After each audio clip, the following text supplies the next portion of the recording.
Alright, everybody. Hey, guess what? It is currently Saturday, August 29th, 2020. And, Ed is AWOL, as far as I know. But because I'm the producer and I can make these types of decisions, I'm actually going to have Chief Willie J, Swamp Spider, doing it himself. So why don't you take it away, Chief, and when you're done, or when you're ready for people to be able to talk, just say, let's open it up, all right? That'll work. Thank you, sir. Thank you, sir. Good evening, everybody, and welcome to our fun little time for Saturday night. Ed seems to be MIA, missing in action, although I don't think he's really missing or out of action. He's probably involved in something somewhere, somehow. We know how he is. Tonight we were actually talking about doing some different things and getting people updated on, what we got going on. We are trying to put together some things so that we can help people out. A lot of people don't comprehend the whole structure of the monetary system and how it was actually set up back in 33 or prior to that. And that's what we're trying to get out. We're also trying to get information out on how your officials are supposed to act, how they're actually supposed to conduct themselves out here. So this evening, basically, what I'm talking about is the original design is attached to your birth certificate. Your birth certificate is like a title to a car to you, the person itself. The difference is because the country went bankrupt, supposedly, okay, and I say that, or allegedly, if we're going to get into legal or lawful terms. In reality, they didn't even check the books. What happened was they got bum rushed by a bunch of bankers that really, had they checked the books, they probably would have found out the bankers were embezzling way back then, and it would have been dealt with in a different fashion. Instead, they set up this kind of institutionalized situation when it comes to your birth certificate. And then when you ask for any kind of benefits, which that leads to your social security card number, okay, they had to have a way to identify you, not just by the birth certificate, but in order for them to know that you were alive later on, okay, they had to get you incorporated into the Social Security Administration setup, which Ed and I have just found out some interesting things on that, which we'll get people updated on that. I'm sure Ed will probably put it on the on his wall, for one, on his page. And then I'm sure he will update the website here also on YouTube so that everybody will have it. But basically what happened was, so when you were born, they actually gave you like a title to like a car, okay, which is kind of sad because I think your parents should have had the MSO, which is, manufacturing of origin, or an MCO, depending on what, state you might be in. And that's the other thing. States, when they, people don't get this wrapped around your head. If you're from one state, like literally I was born in Florida, but I'm in Virginia. Okay. That's actually like being in a different country. Florida's like one country and Virginia is like another one. But because they decided to do the U.C.C., which is the Uniform Commercial Code, okay, that means that they, since it's used in what they consider the 50 states, which we all really know it's 48, in reality, you can use just about any UCC code from any situation out of any state to help you out when you're doing any of these legality things and trying to prove the law. Okay, and a lot of people don't understand that one. What is lawful is not the same as legal. Okay, if you actually read up on it, it'll state when they give you a license, that means they're giving you a privilege of something that was already automatically your right to do. So you've given up your basic right for a privilege. And that's something that I suggest that people get into and think about and read, and get themselves well versed in it because, we are kind of fighting for our lives out here. The COVID-19 thing, there's a lot of mixed situations on that. But in reality, if you do the history and the research on the studies, wearing a mask keeps your carbon dioxide in your body and helps it break down quicker. So that's why a lot of people are probably suffering and dying. It actually causes the fluids around the lungs to gather up. So, but back to the title situation or your actual certificate. Now, you will only get a copy This is where we've had, Ed and I've had major discussions about it. And a few times we've had some heated discussions about it. But you got to love Ed. He stands his ground. But as it turns out, the ironic thing behind this is that you always get a copy. You will never see the original. Now, according to our research, the original is at what we call the TOP, which is the Tower of Power in New York City. Okay, the Tower of Power is also in the same city that if you have any issues, briefly I talked to a gentleman earlier before we got started on the show, and he's trying to put together his, lawful case and present it. And he had a few questions, which, that's what we're here for, is to answer questions, try to help, and to get the answers. The other one is that, he's talking about torts, which, that's the idea. If you haven't harmed anybody or damaged anybody, if there's no body for someone to come in and swear an affidavit, which then there's supposed to be two on top of that, swearing to the same effect, okay, then it's not an actual proper claim of tort. It's under color of law. Okay, that's where the state may step in. You've heard it and probably seen it. That's where, they come to the person, they might have been in a fight or something, and then they got to their senses, and they say, yeah, I'm not gonna press any charges. And then all of a sudden the state picks up the charges. Why is that? Because the state makes credits off of your social security number attached to your birth certificate.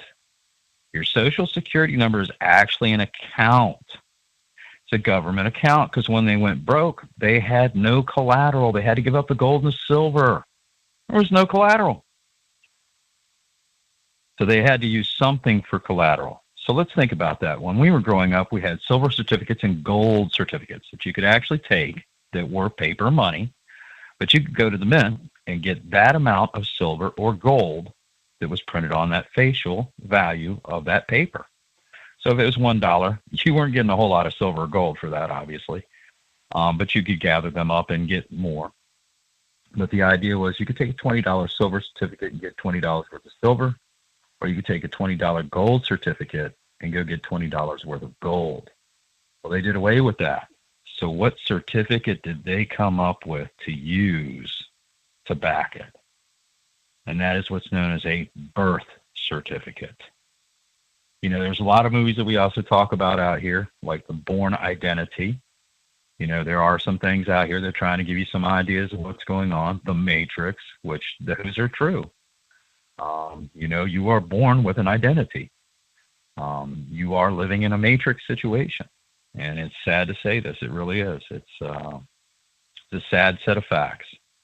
But as it turns out, the original design of this, which was McFadden back in the 1930s, especially in 33, 32, 33, when all this was going down, he stated, for someone to use this system that they're about to come up with and they're about to pass, which that's the other one, they got bum rushed. They had less than 24 hours to pass this.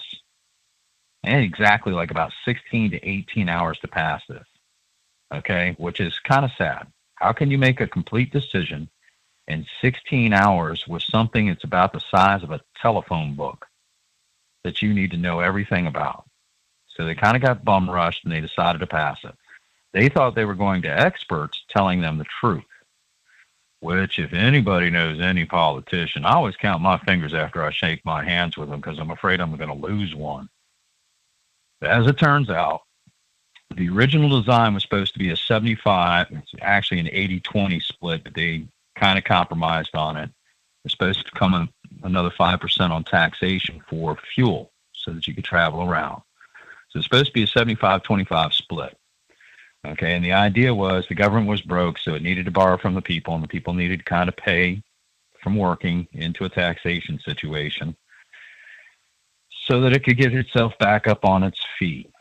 Problem is, like I said, had they really checked the records, they probably would have found out these guys were embezzling money all along. And in reality, they've probably been doing it for quite some time. Because I'm pretty sure a lot of you don't know that during World War II is when the IRS actually showed up. Okay? And the taxation department, because in reality, from 1944, which was midway through 44, about June, May, June is when they came up with it. It was only supposed to be in production for 2 years to pay for the war, World War II. So in 46, it should have ended.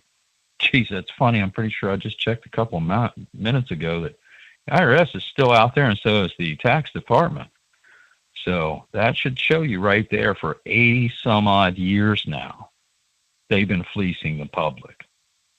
The other one is, when you go into these courtrooms, what they're after is that Social Security account, the credits, because that's how they make money, if you want to call it that, or Federal Reserve notes. So, and they can't come out and tell you the truth, because if they told you the truth, then the cat's out of the bag, and then everybody would be kind of complaining and carrying on. So in reality, what they had to do is they had to kind of come up with a sleight of hand situation. This might be why MAGI is Magi, which we all know, I believe, that Jack Black likes to talk about that, the entertainer, movie entertainer. And he's not far from it, because Magi is considered a magician from the old days. So when you go in front of a magistrate, are they playing some additional tricks on you? Probably so. Probably so. Because in reality, okay, it is really a bunch of wool pulled over our eyes. They're after that credit that you have, because the country is broke. Now, we spoke about it before. If you go to GMEI, utility, okay, that's the Global Marketing Entity Identifier. I have snapshots of stuff in case they decide to take it down so that I can produce them. I've also put them up on my Facebook. As of this week, compared to last week, instead of 424 bonds with the my public utility situation here, my Shenandoah Valley Electric Cooperative, or SVEC as it's called, jumped up to 428 bonds that they've created in my name without my permission, which no contract is legal without full disclosure. That's why they say read the fine print. Well, they're not kidding, but, it's done in a code. That's why they call them codes. That's why they call them statutes. It's done in a code. Okay? So if you don't have the cipher to comprehend what the code is, or to break it down so you can comprehend it, then how are you going to know? And then they want to tell you, oh, well, that's why we have lawyers and attorneys. Okay, well, look up the word attorn and think about it. Turn. It's just like going down the road and, I made a left turn. Either I got to make a U-turn, or I got to make a whole lot of right turns to get back out of my left turn here. So that's the whole idea. Plus, when they get you in a courtroom, they're trying to get you in dishonor. Okay, and there's a lot of people out here trying to help that have video shows on YouTube, and they'll tell you, try to stay in honor at all times. It's very hard to stay in honor when you're playing in their baseball field or their backyard or whatever you want to call it, their sandbox, and they're operating the merry-go-round. Not always are you going to come around and be able to get that gold ring, that silver ring, liable to get the brass ring or no ring at all. And that's where things get a little bit crazy. They are designed to trip you up so that they can get those credits. The sad part is they're lining their own pockets with those credits. In fact, a gentleman earlier was talking about Texas. Phil Hudock actually put an evidence document in West Virginia from, I believe it was 2011 or 2012, where they actually have the documentation from the state of Texas where an actual judge admitted they do not work for this country, continent, or soil. They work for the British government. What BAR stands for, British Accredited Registry. Or if you can't remember that, just think of bankster thieves, like some people would mention. I believe Glenn from Sovereign Living loves to call them that, which they are. They're robber barons. They set up a design and then decided to hide it from everybody else or to make it so complicated that you can't figure it out. And then if you do, there's a quote, I believe it's from one of the Rockefellers or the Rothschilds. It says if you ever figure it out, they have total deniability anyway. Well, no, you don't. You created it. You can't deny what you created. You know, and there's too many witnesses that were in there. One of the books I've read in past was called The Creature from Jekyll Island. That'll tell you how the banking industry got into this situation. And really it was because they were kind of greedy and they didn't want to pay the capital gains tax on $650,000 for these companies, these corporations. And then they wanted to pass it on to the public at $250,000. Well, if you get hit with a capital gains tax, which we went through that when my mother passed away, say you get above $250,000. Well, say it's $300,000. Well, you know, had it been that you were getting $225 to $249, you would have kept it at $300,000. They're taking $100,000, so you're getting $200,000. Now, does that sound fair? Well, of course it's not. It's exactly the opposite. You see, they can't seem to get their hands and their noses out of our business. And it's really sad that this is going on. It really is. But, you know, that's what we're here for, is to figure things out. People figure them out. So the original design was 80-20 split with a 5% kick. So it was 75-25. Okay, so since the time you were born, basically what happened was when you were born, your mother abandoned you. Okay, they made her an informant. Some of these actual birth certificates like mine do say informant above the mother. Look up the word informant. That's basically she's saying that you're a criminal, which is kind of sad because I don't remember. Of course, I was in diapers and didn't really have a conscious mind at the time. Probably was spitting up a whole lot of peas and carrots or whatever they were feeding me at the time. But I don't remember having a trial. I don't remember having a jury trial of any kind. I don't remember my parents saying we had one.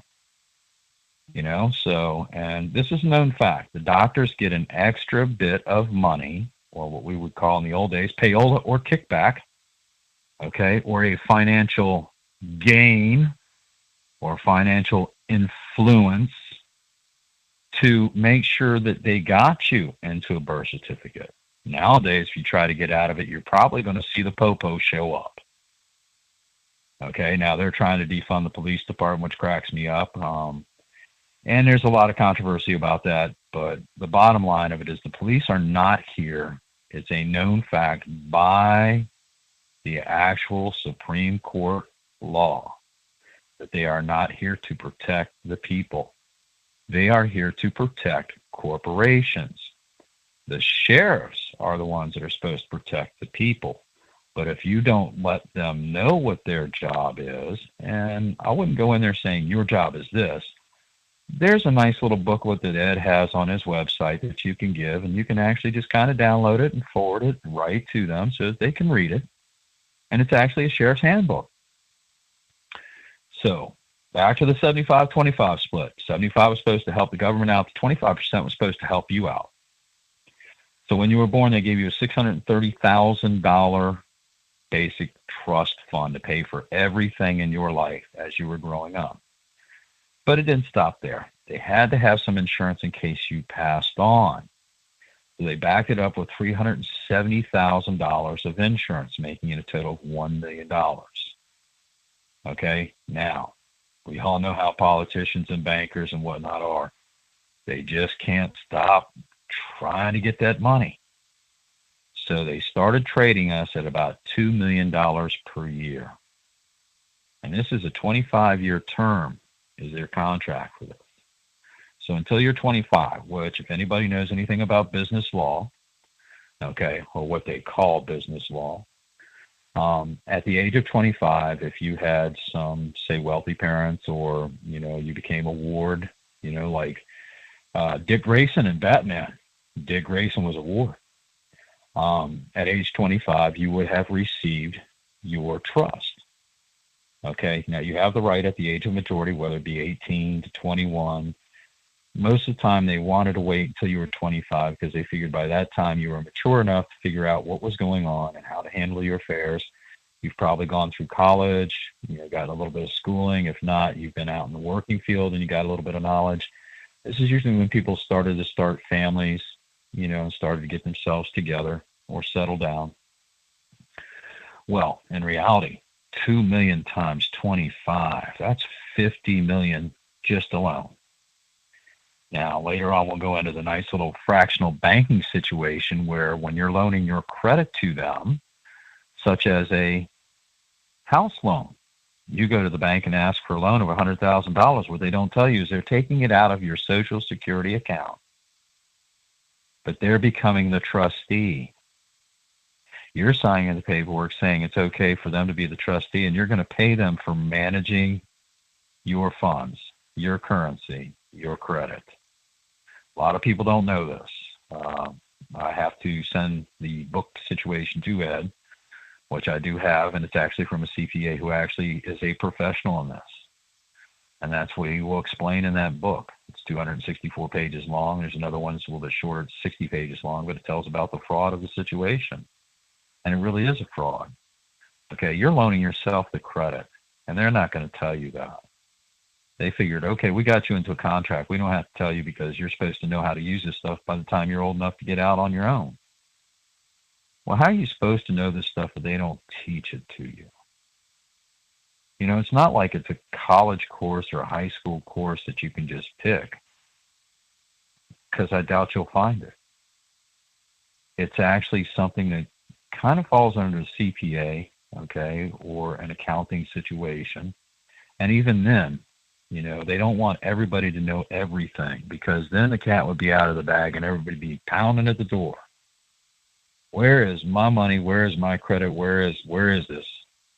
Okay, now the interesting part is they're actually trying to make that happen. This has been going on for about 5 generations now, and people don't comprehend that. It's been going on for a very long time. This started in the mid-1800s, but the real kicker and the icing on the cake was 1933, and it actually took about a 20-year period, 1913 to 1933. For this to go all through. Now back to Lewis M. McFadden. And Lewis M. McFadden made a speak on the floor about it. He even wrote it up. And he said, this is kind of the strangest thing I've ever seen in my life, because somebody in Europe could actually get the credits from one of us. And the situation he used was somebody making alcohol. And he said the man could go out and make his whiskey, and even though he promised it to deliver it to us, because he's in another country, he doesn't make it, or for some unforeseen reason it doesn't get here, who's going to be able to go after him in that country and sue him for breach of contract?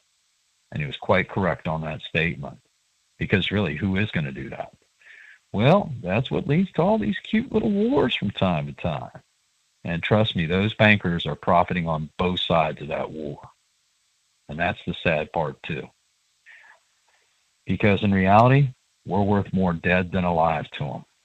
The money that they could save by us not knowing and us disappearing, and I can prove that, because on the GMEI utility, I can actually give you my mother's Social Security number, and she's still being traded to this day. In fact, she's up from 530 some odd from a week ago to 551 bonds or securities in her name. And she's been dead now for almost 10 years. So you see, it doesn't end when you pass on unless you know what kind of paperwork to put in. And that's the other one. When you get into the paperwork, you can go to the irs.gov, I believe it is, or irs.org, whatever that may be. I believe it's irs.gov. And you can check on any form. And they have tons of forms on there. They have all sorts of forms on there. But the original form that actually works is the 1099 Original Issue Discount, or OID. Okay, that's really what you are. You are the original discounted individual, if you want to put it that way. But really, you're live man, flesh man, woman, child. They cannot attach it to a flesh man, woman, or child. They have to attach it to your fictional straw man, as we call it. Okay? And that's the all caps lettered name.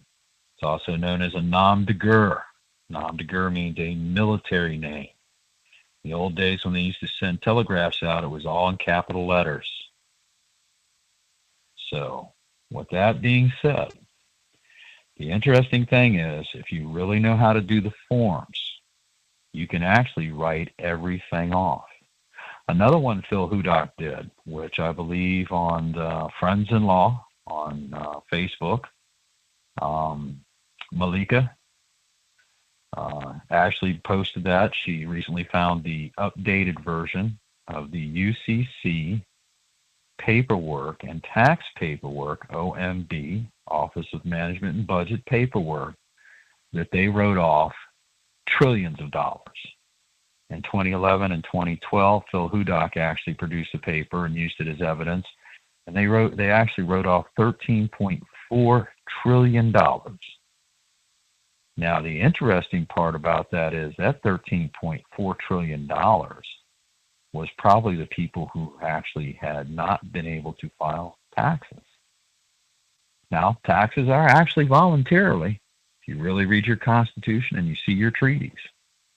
Okay, and that's where Ed presses. You know, if you've been here 5 generations or more, you are native to the soil born.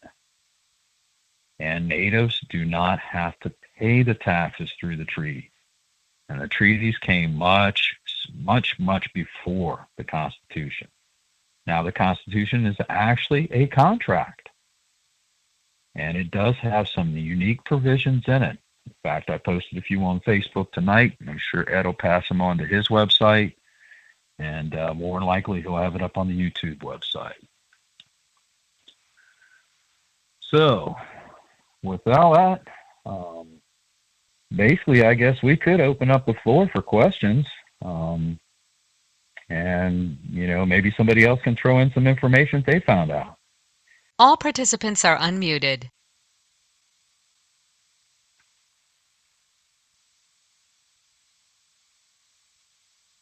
Uh-oh, did I lose everybody? No, I'm here. Okay. Sweet.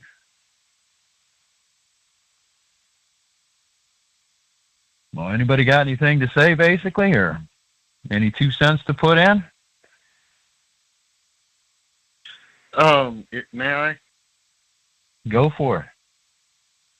You said something about the UCC. When is the best time to actually use that or input that into your instrument? Okay, so basically the UCC is Uniform Commercial Code. So all your laws are actually, all these legality laws that they call them, that's what the codes are, Uniform Commercial Code. Okay, so anything like if you have a DWI, they're going to give you a certain code under Title 18 point such and such and such.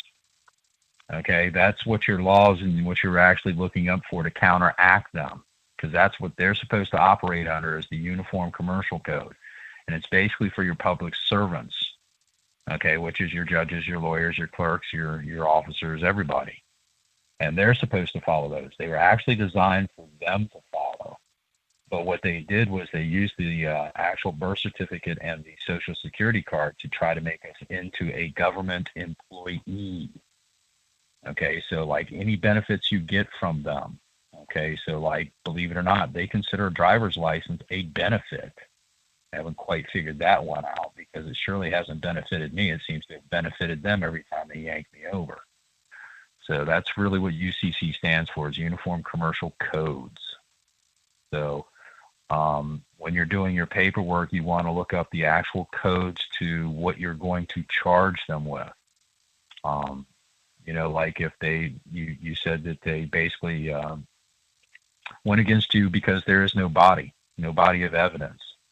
Okay, so that would be a false statement or a perjured statement. So right there, you could look up the code for perjury.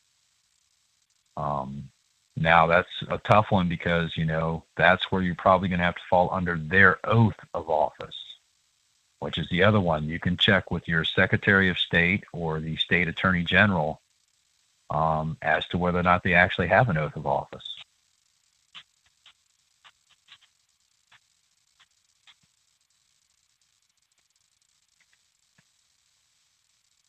Anybody else?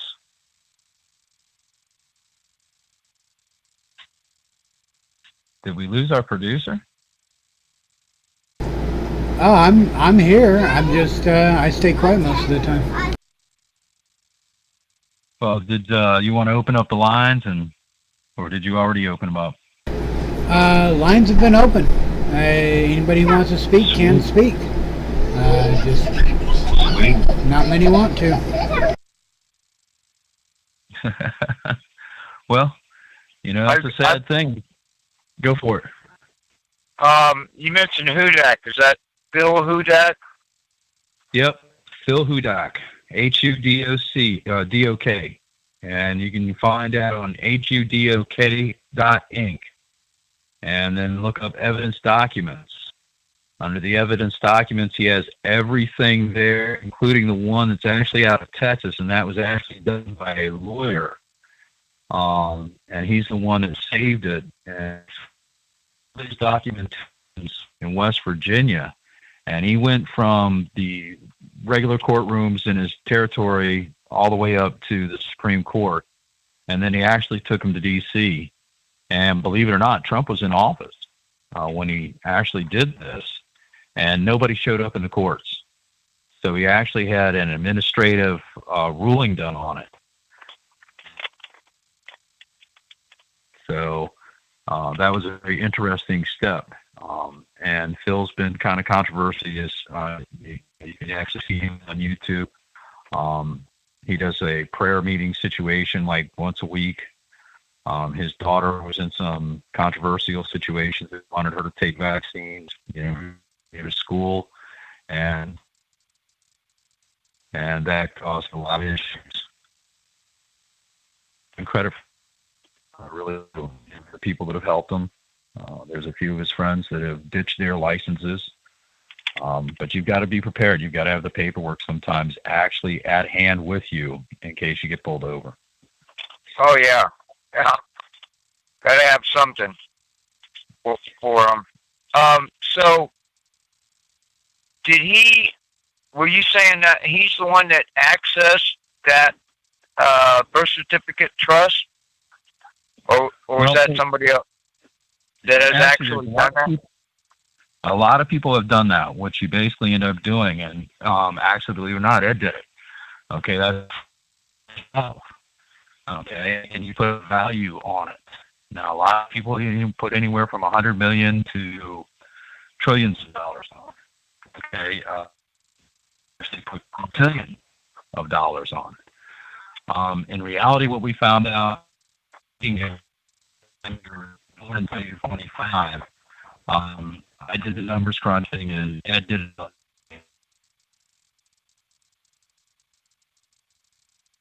Extended out, and they had been paid in. The number has 17 zeros behind it.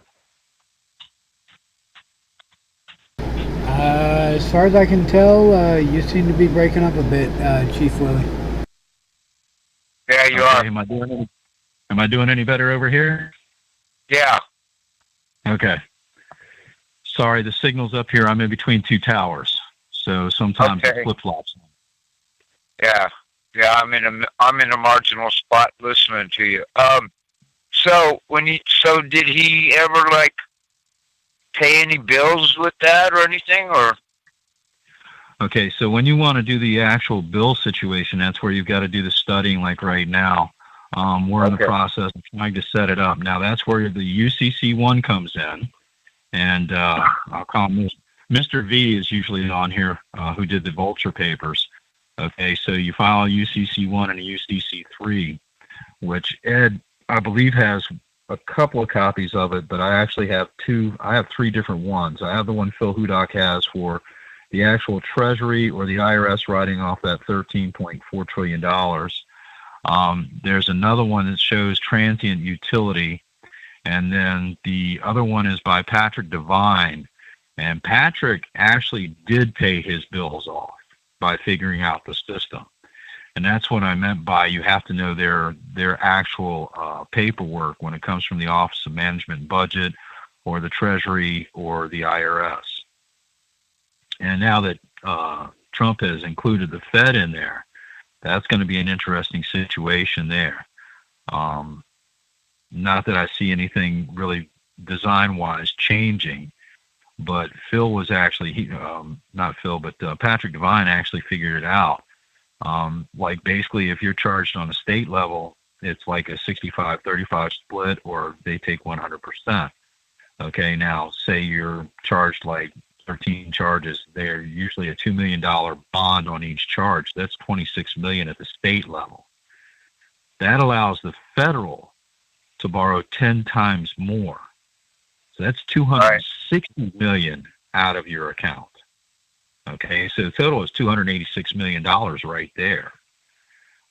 Yet the ironic thing is, what are we getting out of it? You know, we get to go slave and give them more money that they're just going to write off. You see, and that's where the Title 12 Statute 411 comes in. In the old days, you used to write that on the back of the check. Try it nowadays and watch what the bank will do. They'll tear that part off the back of the check, because then they don't get to use the money. They don't get to use the fractional banking setup. And the fractional banking is 6 to 9 times more. So say you borrow $100,000 from them off of your credit, they're borrowing another $600,000 to $900,000 on top of that. Right. And that's what I could never, I haven't read Modern Money Mechanics, and it's on my list. I really need to do that. But I could never understand, how a bank could fail and the taxpayers would have to bail out a bank when they create this money from nothing. So how could they lose? Well, in reality, what happens is, okay, and this is what happened in 2007, 2008, okay, with Freddie Mac, Fannie Mae, and whatever the other Mac was. Okay, what happened was, okay. Breaking up again. Yeah. Okay. Can you hear me now? Now I can. Okay. So basically what happened was, you're giving a man who makes $30,000 a year, his wife may make another 15. They make a total of $45,000 a year. But you're going to give him a $300,000 house for the next 30 years. On a $300,000 house, the money that they're going to make is close to $1 million off of that in 30 years. Right. Okay. Now, the ironic thing that people don't know is within the first 3 years, the bank dumps it. Okay? Right. In the first 3 years, they'll take those payments for the first 3 years and say, okay, your payments were, say, I don't know, average would be about $25,000 on something that's $300,000 per year. Okay? So you paid off $75,000 on a $300,000 house. All right? So you've got another, $225 to go. Well, the bank turns around and sells it. Okay, because they don't want it on their books. When it's on their books, that's not really it's an asset on one side, but it's a debt on the other. Okay, so they want to get rid of it. So this is how real estate people who are out here flipping houses get these things. Okay, they come to the bank and they see it on the bank books and it's got $225 owed on it. And they turn around and they go, okay, well, you can take and wait 30 years to get that, 225 or whatever length of time it's going to take, and then you always got to worry about them refinance. Or I can offer you $150,000 for it right now. See, so the guy making a $150,000 offer, he figures he's going to make it. Okay, but basically, if he's smart, he's only going to hang on to it for 3 years, and then he's going to dump it. And that's kind of how things got into a quagmire. What happened was, these guys weren't just dumping them. They were creating other companies and shuffling them. And that's what got them in trouble. Because in reality, what they do, when you sign that contract for that mortgage, you promise to make the taxation part of the payment back to the bank. Well, sometimes the bank ain't exactly paying that back to the IRS or the Treasury. They're shuffling it around because of that fractional banking. And think about it. This is one of the reasons why the war in Iraq and Iran is going on. Okay, because they don't believe in this type of system. Okay, Right. If you borrow $100, they want you to pay back $100. Now, if you want to invite them over for dinner and break bread with them, that's a total different ball game. That's just being honorable. That's just being sociable and being kind to the person who did $100. Okay, but here, oh my goodness, if you don't get that 2 gazillion% on us loaning you your own money, then by God, we're going to come in and take everything you have. Now let's think about that. In reality, they only have to have 10 to 15% in the bank on the loan value. Okay, so if you have $1 million, all you have to have is $100,000 to $150,000 to secure the other $850,000 you're loaning out. Well, how are you ever going to get that paid back off? You see what I'm saying? There's no way $150,000 is going to cover $180,000. It's only going to cover the $150,000. That leaves $700,000 out there that needs to be covered. How do they do it? Go arrest this idiot down here driving like a maniac with the taillight out. And if not, break the taillight out, drag his butt into court, and now we're going to attack that Social Security credit that he's got. And then we're going to go ahead and pay the bank.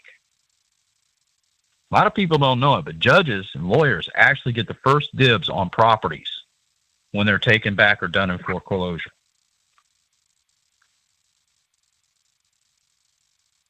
Now, I don't know if that answered your question or not. Or helped you out anymore. Yeah, it does. If that were the way, but I keep hearing that $100,000 loan, the bank went to the Treasury and they got the $100,000 and the 30 years interest the next day. Theoretically, you have 90 days to claim it. And what they do is actually come back to you, because any real estate deal has 90 days. They give you basically 90 days, 93 total in reality. Okay, is what they're supposed to give you. Okay, and in that time, they'll come back and they'll ask you, is there anything else you want? Now, if you don't claim the money, then they're going to take that 6 to 9 times on top of that. And yes, they're going to hang on to the money, because that way they can write it off and they can put it in their pocket. See, that's what the non-for-profit is. Okay, I'm just making credits. I'm not really making money. I'm just making credits because there is no money. But since I know how to actually do the paperwork, or I have a lawyer that knows how to do the paperwork, okay, for me, I'm just going to have them write it off on a UCC, an OMB 1099 tax report. That's kind of how they get you. The 1099A stands for abandonment. Okay, and that's part of the paperwork they put in when they're playing the trustee. Oh, well, you abandon this money. And then after 93 days, if you didn't claim it on the 94th day, they're going to put a 1099-C in, which is a 1099 claim, because it's abandoned property. And then they're going to claim it. What you don't know is you also just handed them a contract and you abandoned the property after that 90 days. See, that's what people don't comprehend here. It's a setup. It's like a sleight of hand card playing game situation. Where's the peanut? Or what card? You'll see the queen go down, but in reality, when you go to find it, you're never going to find the queen. 9 out of 10 times they pawn that queen and put it in their sleeve, and there's nothing but numbered cards that you're shuffling around. So yes, you're correct on the fact that they went there within 72 hours. They got it out of your account, but they have to hold it in an escrow account for a certain matter of time. And the reason that is because they've made a bond out of it. And that's what bondage really means. They need some age, that bond, for a period of time so that it'll mature. And at the same time, they're going to try to sell that bond to everybody they can do. And it's even worse now because now they can just electronically take your signature, okay, and scan it and put it on an electronic piece of paper. They don't even have to have the real paper anymore to back it up. Well, geez, that's kind of funny. That seems like they're still going the same way they did before, because seriously, you only had $150,000 to pay off on the $850. So that left $700,000 out there in flotation land. And then, we'll just get the taxpayers to pay it off. Every time you hear the Congress or the politicians talking about, we got to make this new bill. That's exactly what they're doing. They're billing you. And personally, I don't think it's fair. The idea was we're the collateral, we're the actual security for what you're doing. Where's our cut? If you actually look up one called the Sarbanes-Oxley Act, okay? Every year they're supposed to be giving you, and believe it or not, I believe this is even in the monopoly game. Every year they're supposed to give you some kind of paperwork stating how much that you actually made or how much the corporation made and what your percentage of it is. I get one from my electric company. It says, by the way, you made $93 this year or something like that, which really cracks me up because in reality, 428 bonds and I'm only making $93. Some ain't adding up there right, correct in my head. But then again, I had a great stepmother that was a CPA, and she's the one that clued me on quite a few things. Who was somebody Oxley? What was the first name on that? Sarbanes, Senator Sarbanes, and Senator Oxley. Okay. So sometimes it's also called the Sarbox. Okay. But that was put out, I believe, in 2007 during that crash. And that leads back to the Glass-Steagall Act, which also leads back to the Bankruptcy Act of 1933. And basically what it says in there is securities, because we are the security. We are supposed to be notified. Then it goes into lawsuits and stuff like that, which, don't get your head too wrapped around the lawsuit part of it. Basically if you're going to read that, you're looking at the securities part of it. The fact that they're supposed to be notifying us on a yearly basis, plus we're supposed to get some kind of dividend on a yearly basis or a quotation of where the money went.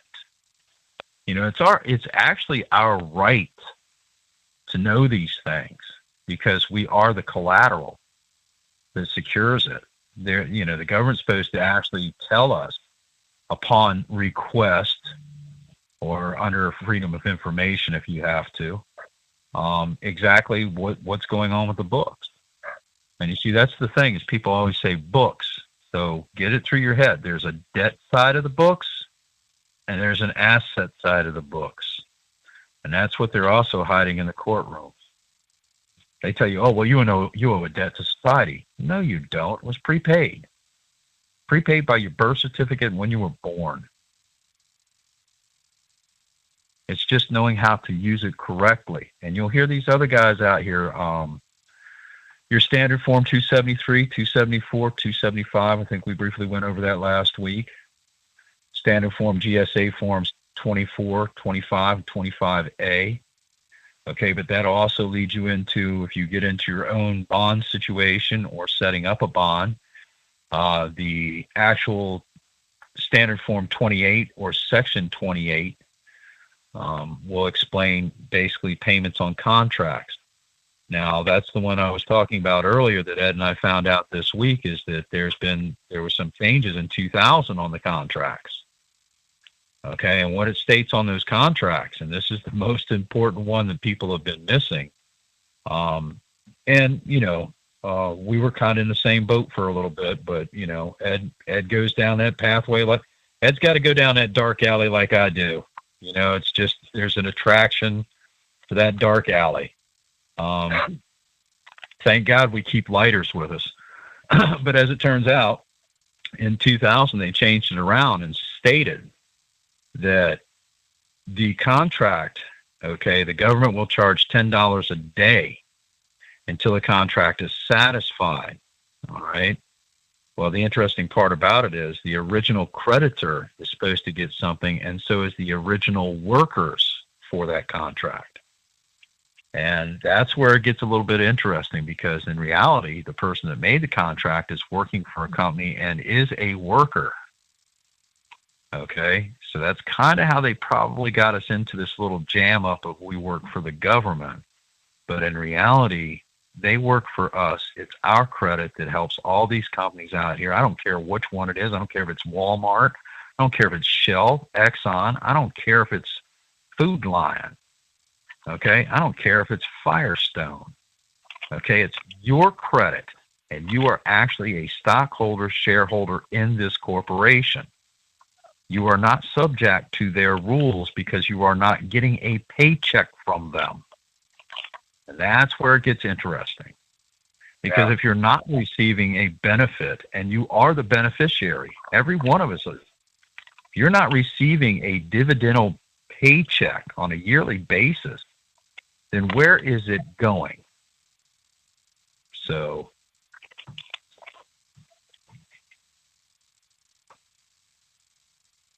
any other thoughts?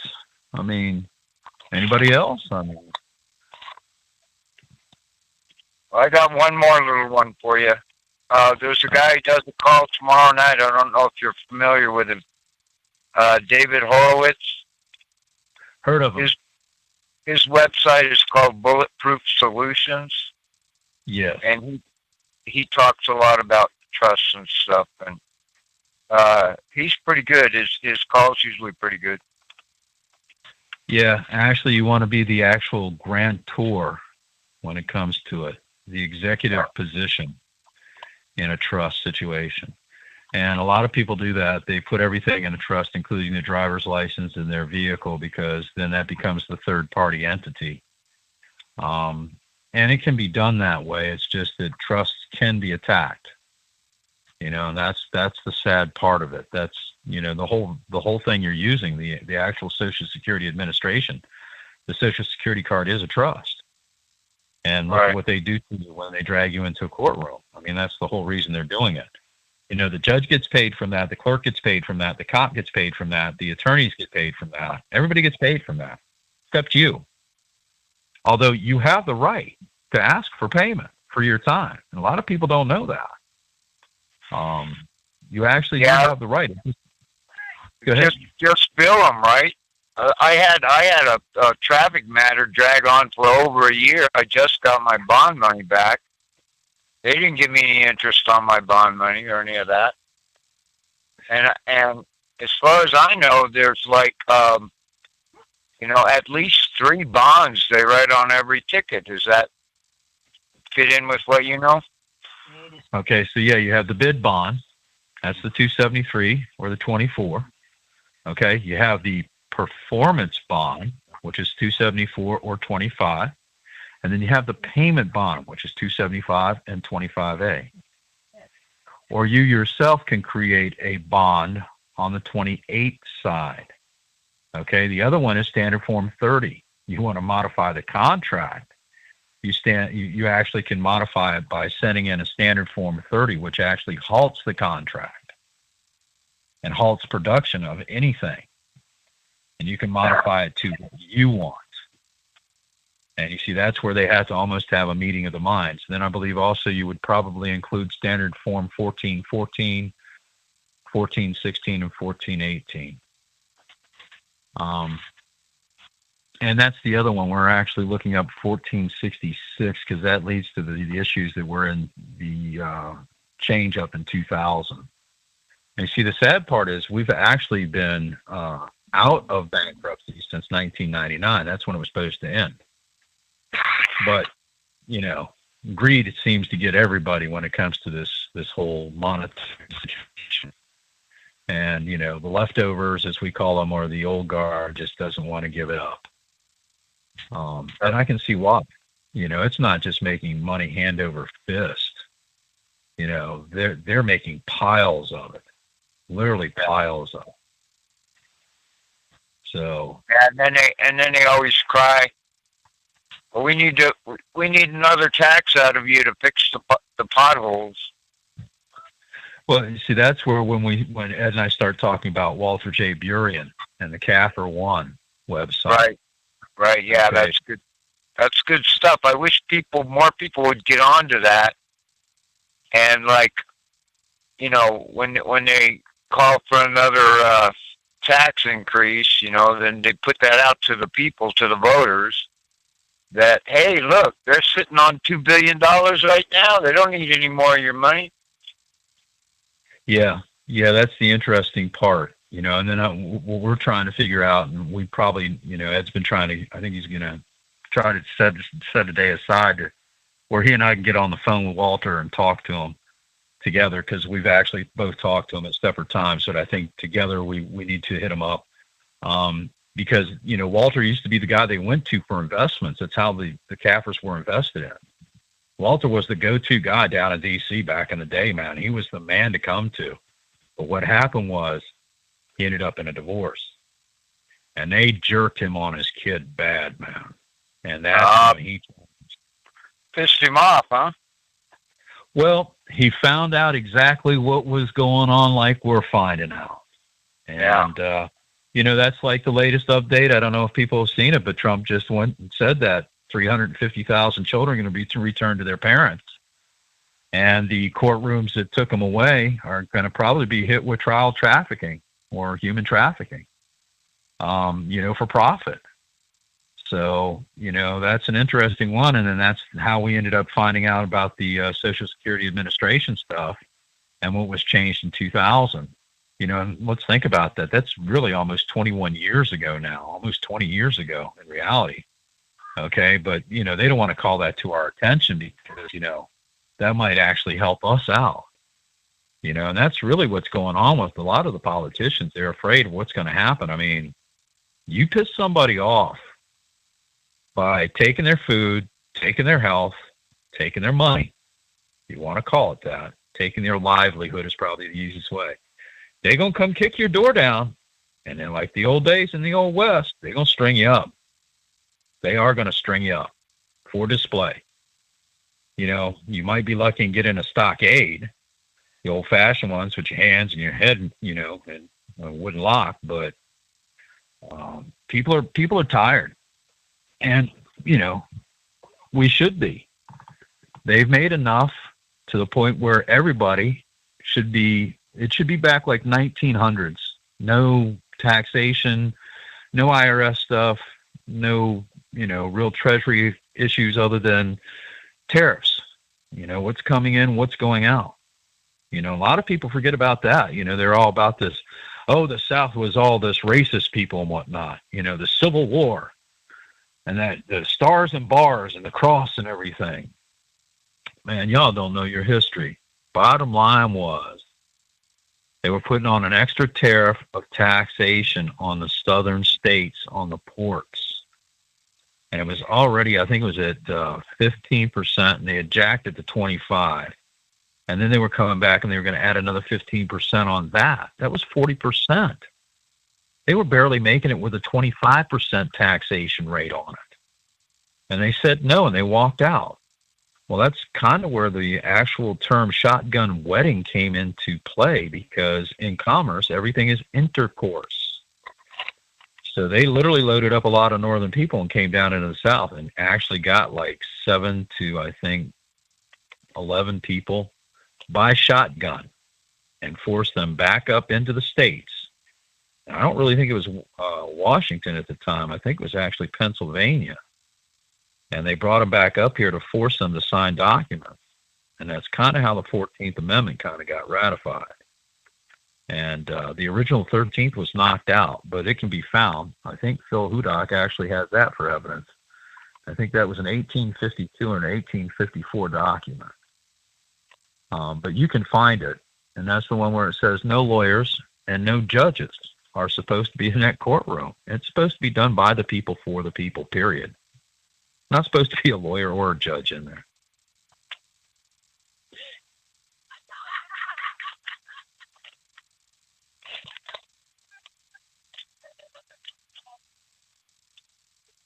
So, anybody else? Hey, thanks for that. Hey, not a problem, man. You know, we aim to please. Doesn't always work out that way, but we do aim to please. It's just really tough, you know, and I know you got a lot of stuff going on with your situation. And, you know, like Ed says, don't hesitate, man, to hit us up. I mean, if you can't get Ed to help you, or if he's like tied up, just, you know, maybe you can grab my number. Hey, he's already been some help, and just listening to these calls helps me. Well, you know, that's kind of why we try to do them is to get people educated on what's going on. The one we're working on right now together is to piece things together to show people the mapping of how it actually came about and what way you can go about using them. You're supposed to be able to use your credit situation from the Social Security Administration in order to pay your debts, you know, and you shouldn't have to go through. I mean, we're in the electronic age in time right now.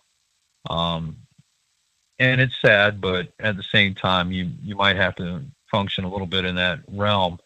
Our thought process is, you know, if we're going to do this and we want it written off, why can't we just take a snapshot of the receipts and send them to the Office of Management and Budget or the Taxation Department or the Treasury Department, if not all three? The only issue is that you're going to be online doing it. And that's where we have some issues with it because, you know, if the power goes down, what can you get? You know, that's been my biggest pet peeve for the last 20 years. The power goes out tomorrow. What are you getting? You can't even get gas. You can't get no food. You know, you won't have anything. Now I'm a little bit older and a little bit different. The minute they tell me I can't get gas, they better have a way to be able to call somebody because I'm still going to get my gas. I used to work at a gas station, man. And get yourself a long enough hose, you can get anything. Yeah. So, well, that's why I've been into for a long time. You know, run your gas cars on booze or run your diesels on veggie oil. You know, it's something you can make at home, not be dependent on them. Well, the only sad part is that 300 gallons per month. Yeah, that's a bad thing. That's a bad thing because, you know, I've done a lot of reading on the biodiesel and the veggie fuel and whatnot. A friend of mine years ago, he got tired of rebuilding the Harley motors, and he actually took a Yanmar 3-cylinder diesel and put it on his Harley. And it smelled like French fries when he went up the road. You know, it used to always make me hungry. But the guy, but it was actually pretty cool because one, you know, the tank to run diesel, but after it warmed up for about 10 minutes, you know, and seriously, it don't take long for those diesel motors to warm up. After about 10, 15 minutes, it would switch over to the veggie oil. The only issue you have with the oil is that in the wintertime, you know, it turns to a solid because of the, you know, the cold. So you have to have something to heat it. Well, that's one way. The other way, you can process it, and they recommend you process it with methanol. But if you're totally on your own, they say you can process it with ethanol. And basically, you mix some in.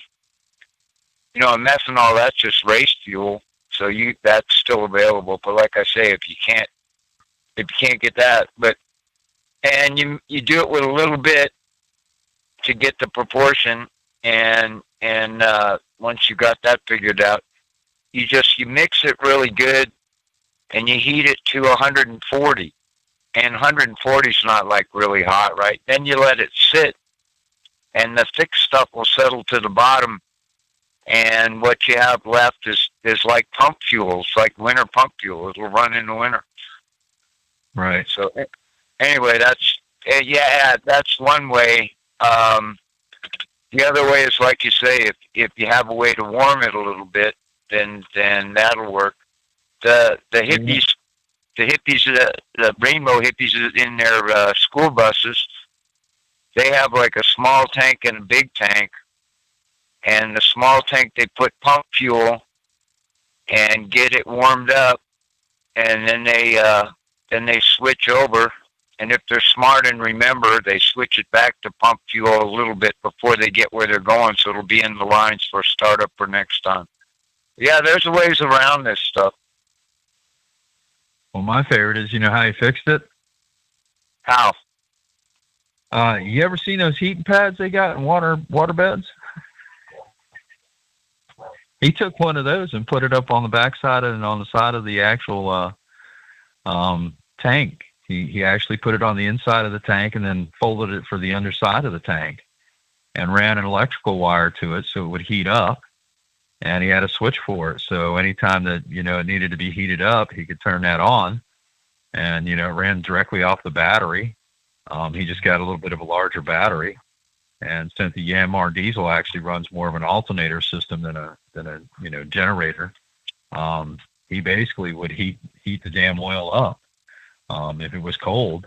Not that he rides the bike too much in the cold, let me tell you, but, you know, sometimes those Pennsylvania hills can get a little bit chilly. You know, oh, yeah. Out this Oh, yeah. So, but I just thought it was really funny. He calls me up. He's all dancing and everything. I was like, all right, Richard, what do you got now? And he's like, man, I done figured out how to heat this stuff up. So, but yeah, I mean, there's always a will to, you know, and a way to do things. You know, that's kind of what we got going on with all this, you know, lawful stuff, is trying to figure out how to counteract the legal aspects of what they're doing with law. Right. And trying to get back to the original treaties. You know, that's where it becomes interesting for me, because a lot of people don't know it. I just recently read that the original contract with the British is pretty much null and void because they kidnapped Pocahontas and held her for ransom till the other chiefs signed off on the contracts. And they didn't really sign, they actually put a mark on it. So, you know, if you're going to the original law situation where it says no letters of marque or reprisal, you know, that puts a little bit of stipulation in there, which then makes a lot of stuff after that kind of questionable. Would have to be reconstructed or renegotiated or reevaluated. So, you know, and I hate to say it, but most politicians, as far as I'm concerned, ain't got no morals or values.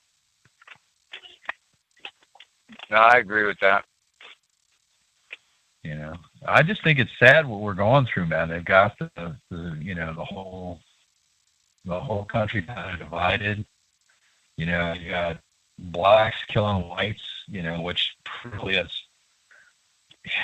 you know, death and murder to me just, you know, don't make any sense. I mean, I comprehend some of the stuff, you know what I'm saying? I mean, I can see you come home, you find your old lady in bed with somebody else, or, you know, I can see the jealousy part of it, you know, but at the same time, why? Just walk away. You know, it's a whole lot easier to walk away. But somebody senselessly killing a 5-year-old kid, okay? No, you can't justify that to me. Right. You're not going to justify it to me. So, you know, and to me, that's, you know, and taking another person's life, you know, I'm not really into that deal either. You know, I'm more of let's break bread and find out what the issue is, and then let's come together and solve it. You know, and that's the other one. I don't care what your religious beliefs are. So I don't take your faith, you're going to cut my head off. I got a problem with that. You know, why do you think yours is so great? What proof do you have?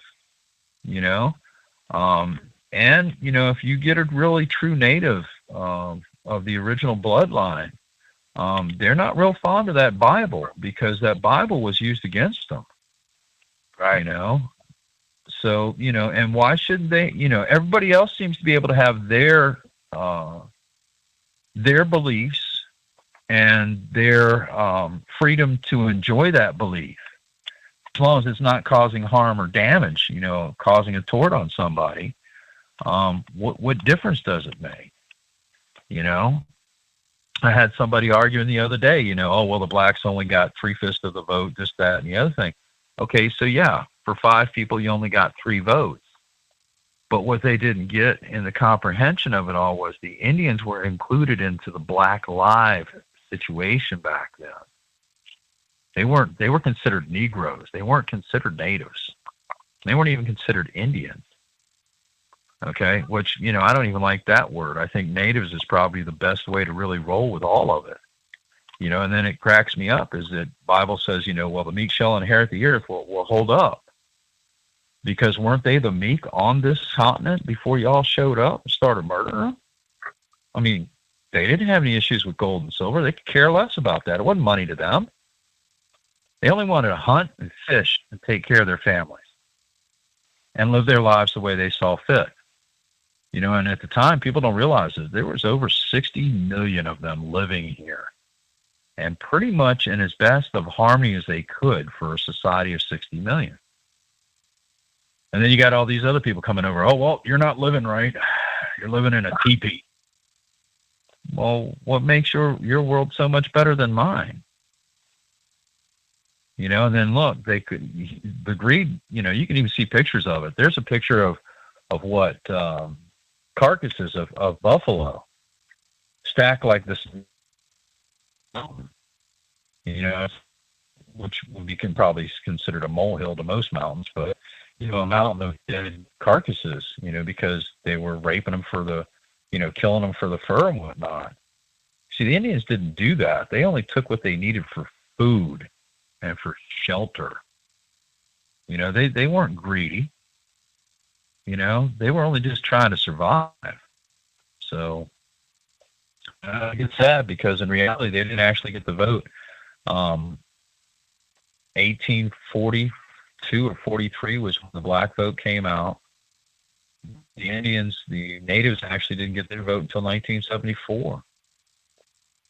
So, and then that's part of this whole issue is that the money they had made from the design that they had and the original aspect was supposed to take care of us. So if you take a look at it, if they were making $2 million a year, that meant that the family, each flesh and blood man, woman, or child, you should have been able to write off $500,000 a year. No questions asked. And how much better would each and everyone's lives have been if they were able to write off $500,000 a year?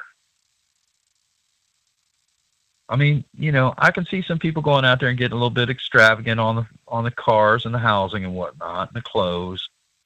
But in reality, man, I mean, a farmer with a family of 8, granted you can't write the kids off because you got to wait until they're of age, but the mother and the husband have $1 million to take care of those 8 kids is a whole lot better than them, trying to figure out how to stretch $14 for 8 children this week because 3 of them had to go in the hospital and they were sick or something. That was the original design was you guys got 75%, you were supposed to give us 25%. And they still couldn't do that. They couldn't do their work. Yeah. Man speak with forked tongue. He really does. Nowadays, they can take a laser and actually split your tongue so it looks like a snake tongue. I'm not really sure how that works out for people.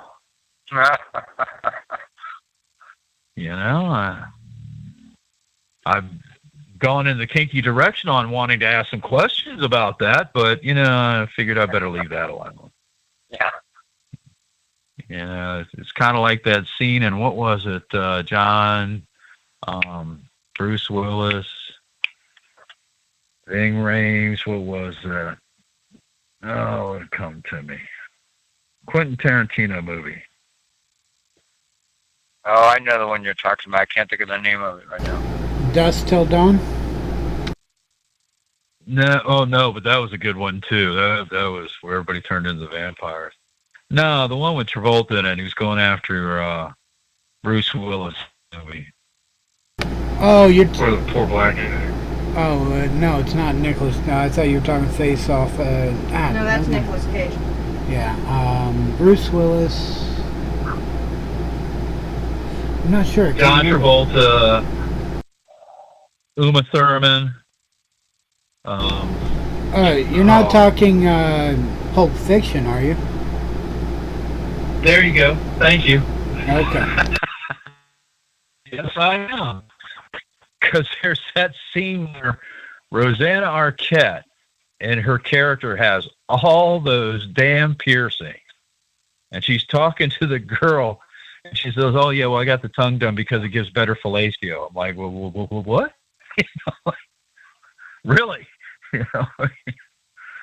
So, when I saw somebody actually taking a laser and getting their tongue cut so it looked like a snake, I was all like, wonder how the women feel about that. But, yeah, that was Quentin's got a little bit bizarre on his movies, let me tell you. But, he does kind of give it that life type kick to it. He really does. I'm surprised Django hasn't been taken and removed, though, with all the controversy with the BLM situation going on. But anybody else? Anybody else out there want to put something in, say something?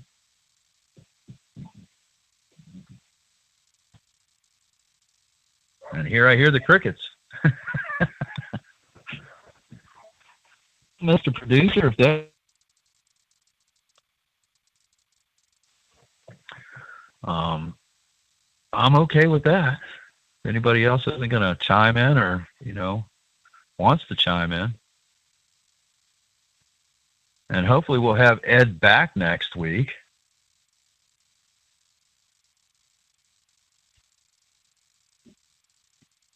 Wonder if he's listening in on us. What do you think? Could be. Probably cussing me in the background right now. Damn it, I want... Nah, he's probably enjoying his little vacation. Has a strong impact, if you get what I mean. Yeah. Plus, he was up there in the well, I'll say it politely, in the city, but really he was up in the shitty. So, I kind of feel bad for him because, with all what's going on up there in Portland, I don't think anybody really wants to be around that mess right now. I just find it ironic that, they're doing the same thing they're accusing everybody else of doing. That's what I find so ironic about it. We're going to go ahead and take over, and we're going to do it by force. Of course, then again, I used to hang out with an elderly guy years ago, and he said, one day you'll be back to wearing guns on your hips just like the Old West. I got that strange feeling that ain't far off. But anyhow, that'd be it. I'll say good night to everybody and wish them well. Hopefully we'll be able to talk to everybody next Saturday and have Ed back with his wonderful wisdom. One day you'll be back to wearing guns on your hips just like the Old West. I got that strange. What was that? I missed that. He's breaking up. I mean, he seems to be having issues. Which one was that, me or him? I'm not sure. Hello? Oh, we got somebody. May I ask a question? Sure. I just chimed in, and I was actually feeling very grateful that I found you doing a live now. I just learned about organ trackers just yesterday, actually. And so I'm sorry I missed all of what you talked about, but I have so many questions. The topic for this evening was it homeschooling? Well, no, actually we did the birth certificate situation and the Social Security card attached to it, and how in reality it's supposed to be a credit situation. You're supposed to be able to write stuff off. But if you got some on homeschooling, we understand. I've got stuff on every topic, so I can move to birth certificates and Social Security. That's something I was just learning about from Patrick Devine's teachings. And if you can clarify, or you know what, you can just send me back to listen to this all over again. But what I'm really looking for is how to help multiple clients of mine I'm working with that have children who've been taken by CPS and they're really just not getting any remedy at all in the family courts. I've even had someone escalate it to the federal district court, and it seems like it's still the same ridiculous game. Probably very familiar to you, but if there's anything you can suggest as far as, I don't know, UCC1 or any way to get their children back, I'd love to hear. Okay, so basically what you know, and Ed will probably back me up on this one. Basically what you need to do is you actually need to claim the children. Okay, the other one is that they actually have a Social Security card on them. Now, there's been controversies about this. Okay, but in reality, they tell you to give up the Social Security card. And really, do they need one until they're actually working? They don't. Okay, but they got greedy. But the actual idea is you can actually put a lien against their birth certificate. Okay, you have to own yourself. That's what the UCC1, and there's different sections on the UCC1. Now, Patrick Devine, if you know, I'm a big fan of Pat's. Okay, and which, you know, we kind of shorten that up to PADDY or PATTY. Okay, but Patrick Devine, he did a non-UCC. Have you actually seen the UCC paperwork he did in the letter that he sent in? Because if not, then I can actually get that to you. That'd be fantastic. Because really what he did was basically what they're doing is they go to us under transient utility. Now, the other one I suggest is, do you have the actual case numbers? Yes, I know they all have their case numbers. Okay, so if you go to GMEI Utility, okay, you can also go to Fidelity Investments, okay, and the DTCCC, okay, GMEI Utility. Yeah, what is it? DTCC, Depository Trust. Well, it'll be at the bottom of the GMEI. That's okay, no problem. DTCC. The Fidelity, okay. The Fidelity Investments is actually from the U.S. Treasury itself, okay, or the TDA accounts. You can actually look up your cases on that. It's just a matter of you got to have the QSIP number and, you know, the birth certificate situation, which I've not found the QSIP numbers yet, but. Well, everything has a QSIP number if it's going to be put on Fidelity. Now, with the GMEI, you can actually just take your Social Security number, which a lot of people get a little weirded out when I tell them to do that. They get freaked out and they don't want to do it because, you know, identity theft. Look, the government's been selling your identity for a very long time. Okay, right. Get over it. But if you really want to check it out, just press in your cell phone number or your house telephone number, and it'll tell you exactly how many people have bonds on that number. As of this week, I now have jumped up from 32 bonds to 45 bonds on my cell phone number. You're kidding. Now, if you have the case number, like for instance, okay, even my power company just jumped up from 424 bonds to 428 this week. My mother's former Social Security actually has 551 as of this week, compared to like 3 weeks ago when it was 530. And she's been dead for 9 years. Yeah, she's been dead for 9 years.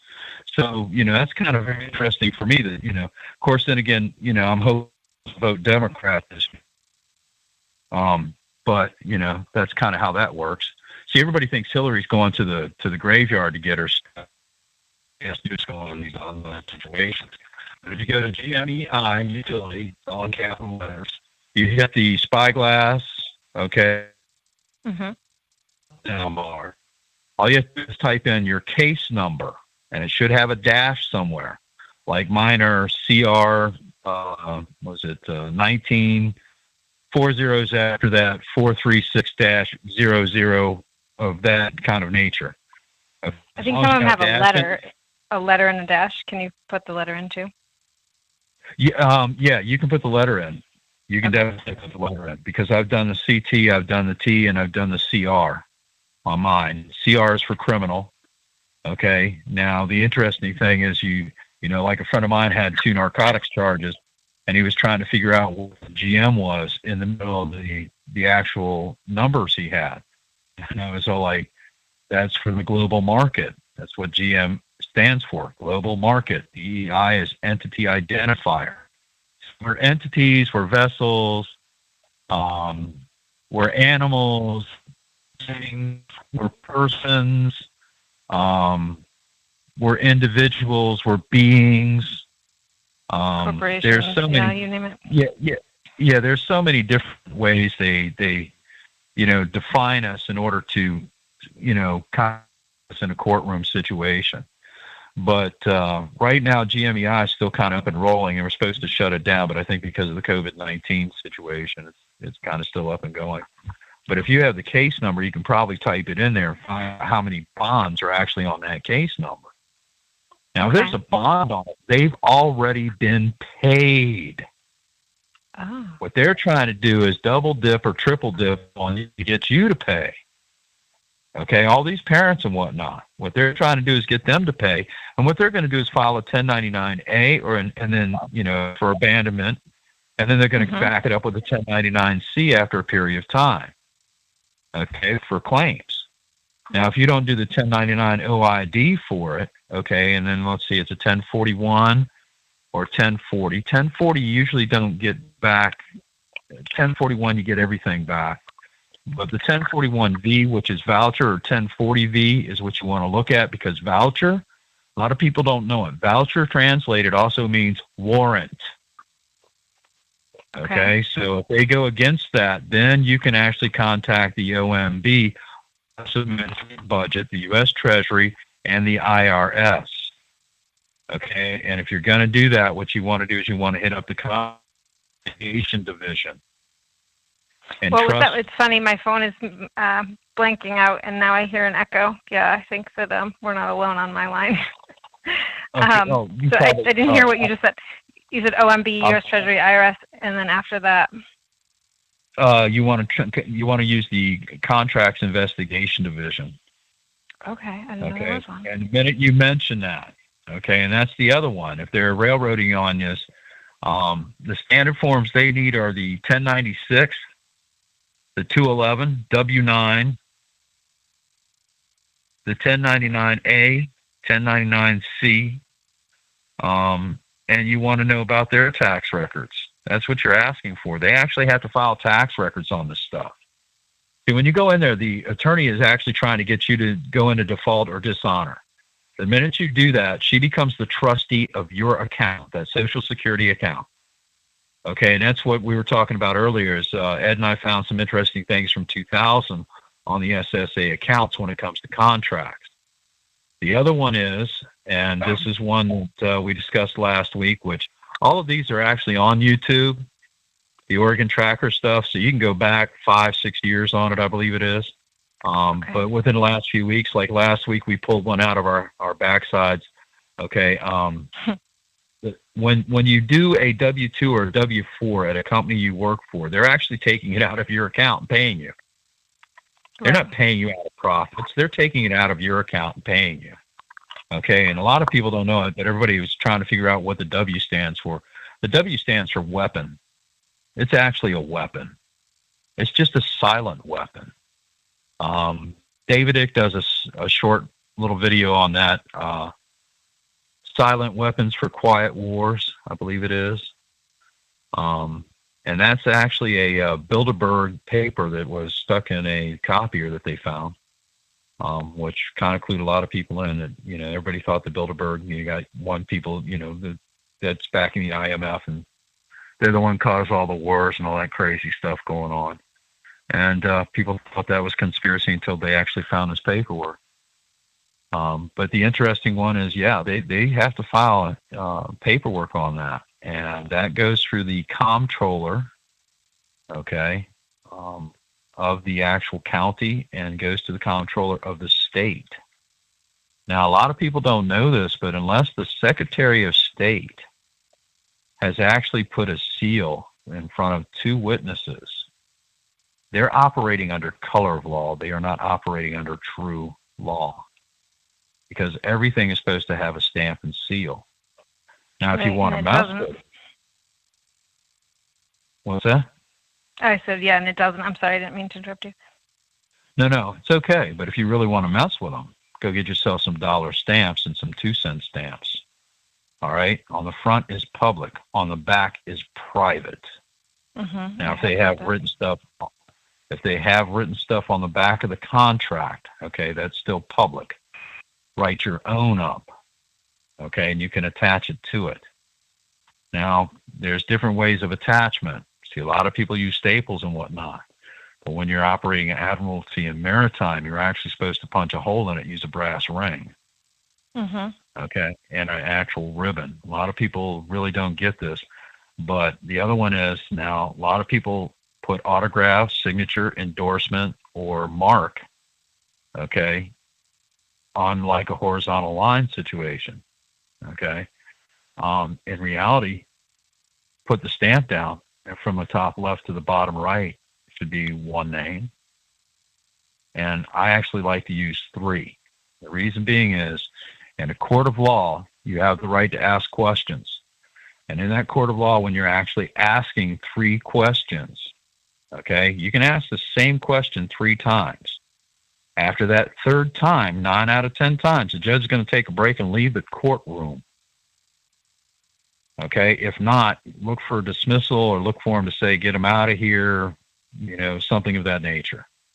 The reason being is because you have the right to ask. You know, one of the ones that Ed and I are working on is, how are they operating without certain licenses? Okay, because you go in there, they're going to ask you, you know, well, what's your house worth? What's this worth? What's that worth? Okay, where's your realtor's license? Okay, they're going to, when they do this, there's, we were talking about the standard forms that they use. I don't know if you've gotten into USFL stuff. No. Okay, so USFL also has a guy named Gene Keating. You look up Gene Keating stuff. I did listen to some of his stuff. It was great. Yeah, his prison treatise stuff is really good. And he'll tell you the standard forms are 273, 274, and 275. 273 is the bid bond. 274 is the performance bond, and 275 is the payment bond. And you see, that's the other one. Then you also have the GSA, the government situation on those. Government standard, you know, forms are going to be 24, 25, and 25A. All right. So these are all tax forms or Office of Management and Budget forms. Okay.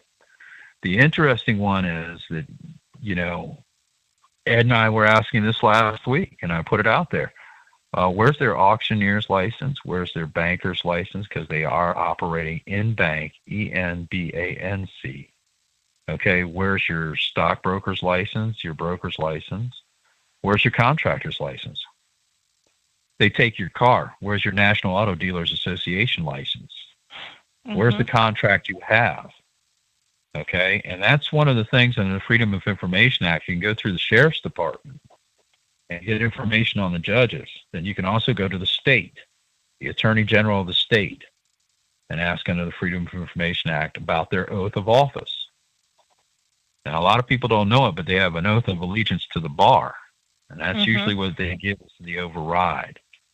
And it's really sad. It is sad the way they have this clause in the divorce decree. Okay, unless they're just going through CPS.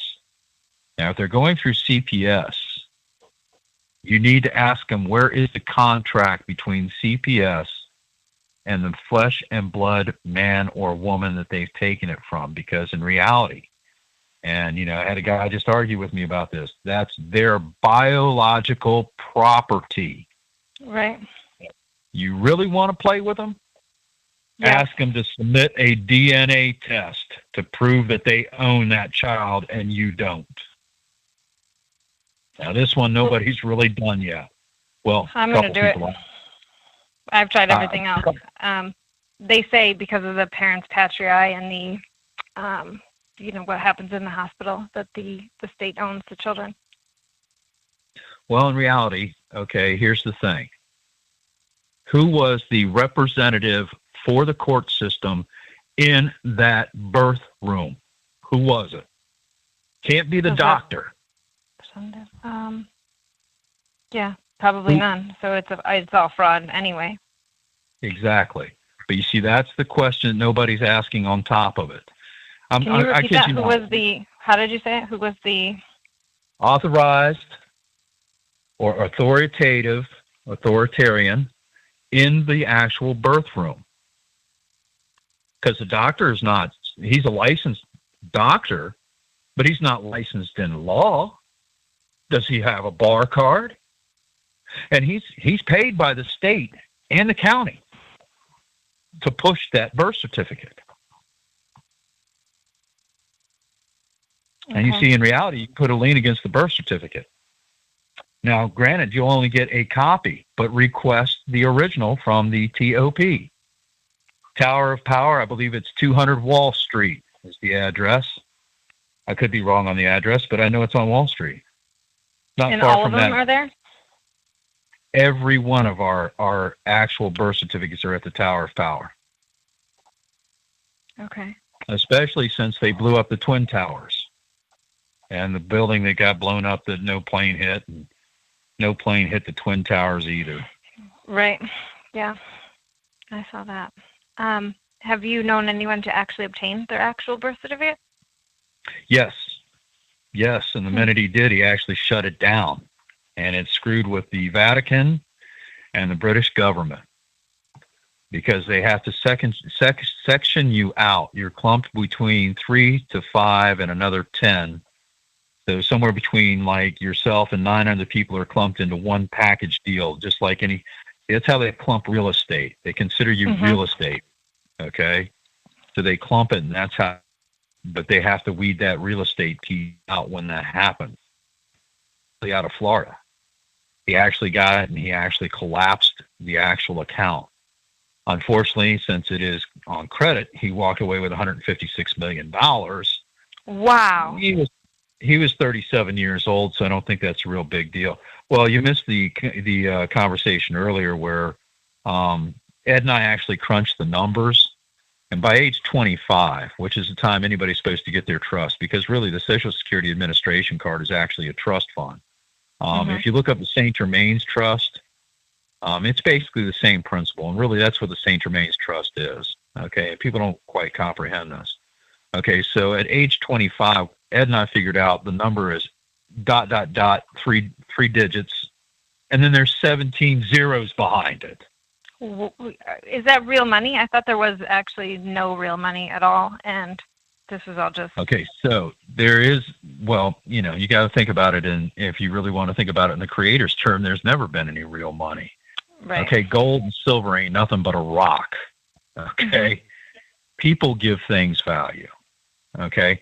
This is no different, like on my website, on my Facebook, you can find me. It's Joseph Pugh, Cross Junction, Virginia. Okay? And when you look it up, the first thing you're going to see is my little circle there, and it's money bleeding into monopoly money because it's no different. Okay? And there's so many people out here that don't even get the monetary situation.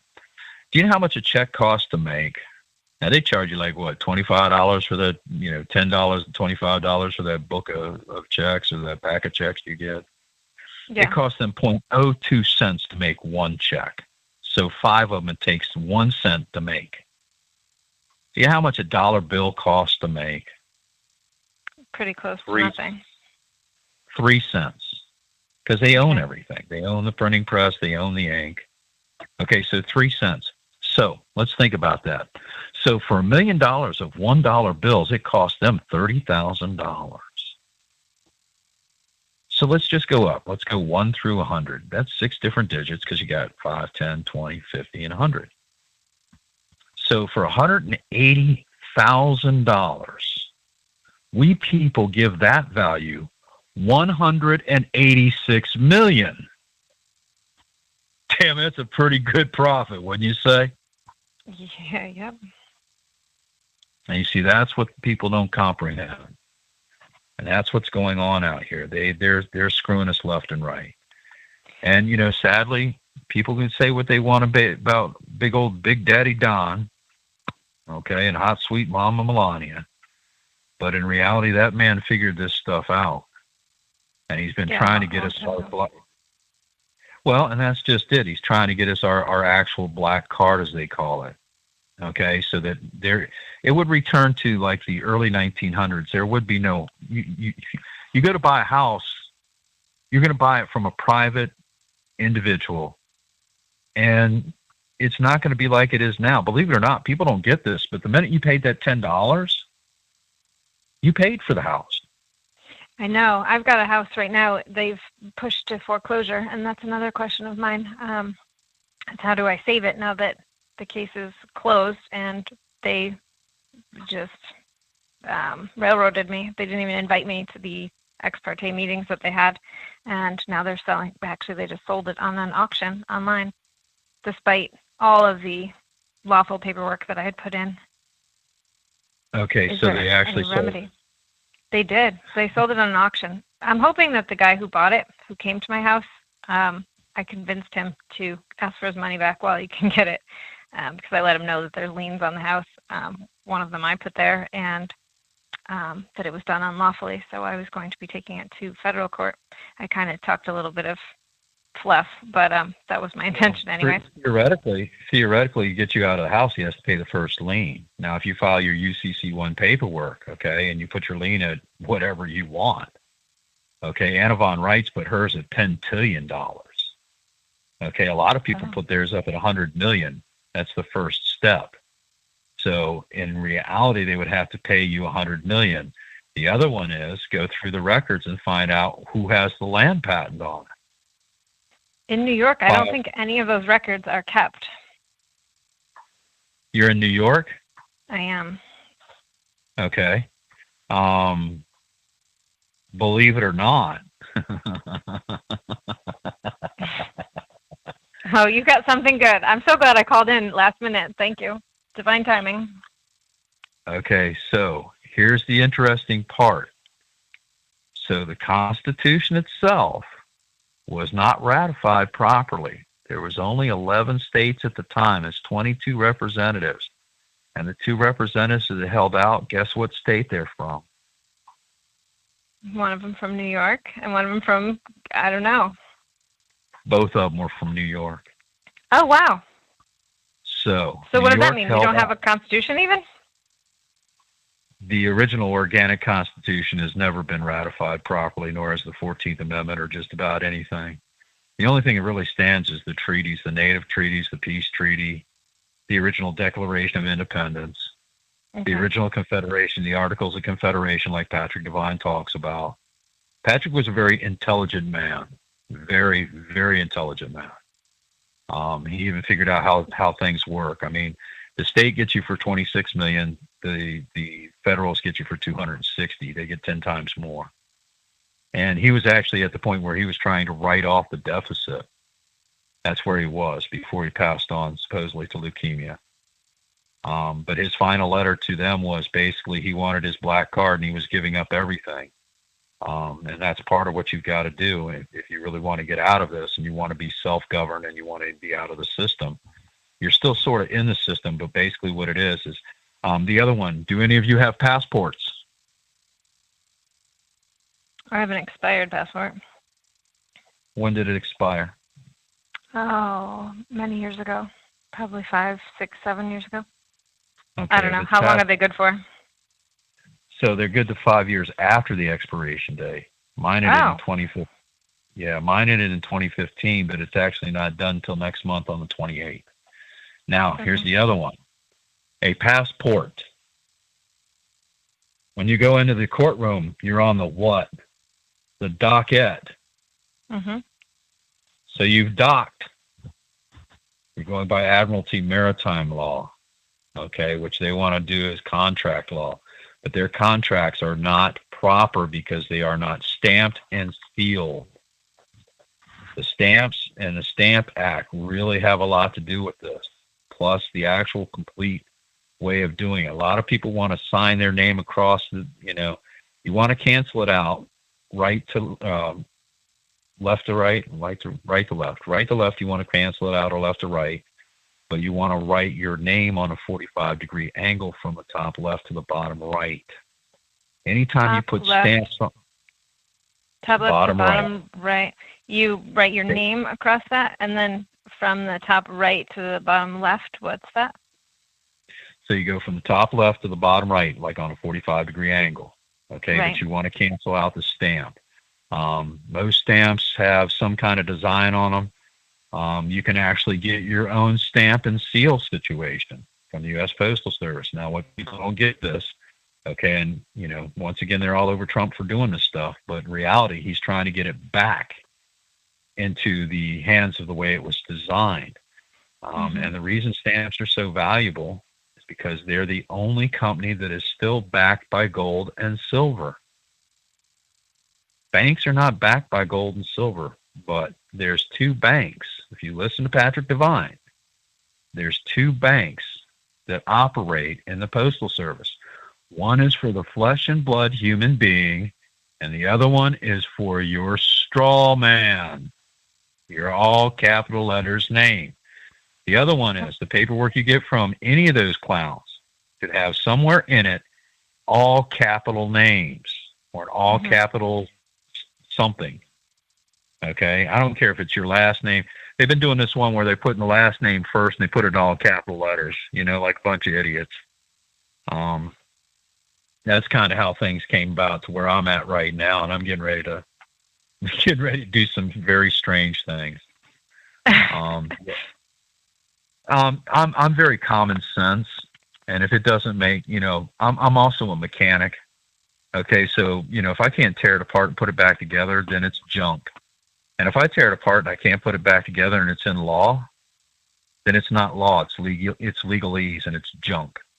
Yep. Okay. I agree. So, and that's the interesting one. So in the state of New York, I'm pretty sure you still have the land patent situation. You want to go to the BLM, which is not Black Lives Matter, but the Bureau of Land and Management. Okay. Now, the original person that had the Bureau of Land and Management authorization was back during my great-grandfather's situation. My great-grandfather is actually Powhatan. My great-grandmother is his daughter, Pocahontas. We get a little pissed off when they use that on Liz Warren or Sitting Bull or anything like that. That's immediately what I thought of. Yeah. From the native side, we really don't. We really don't like being poked at that way.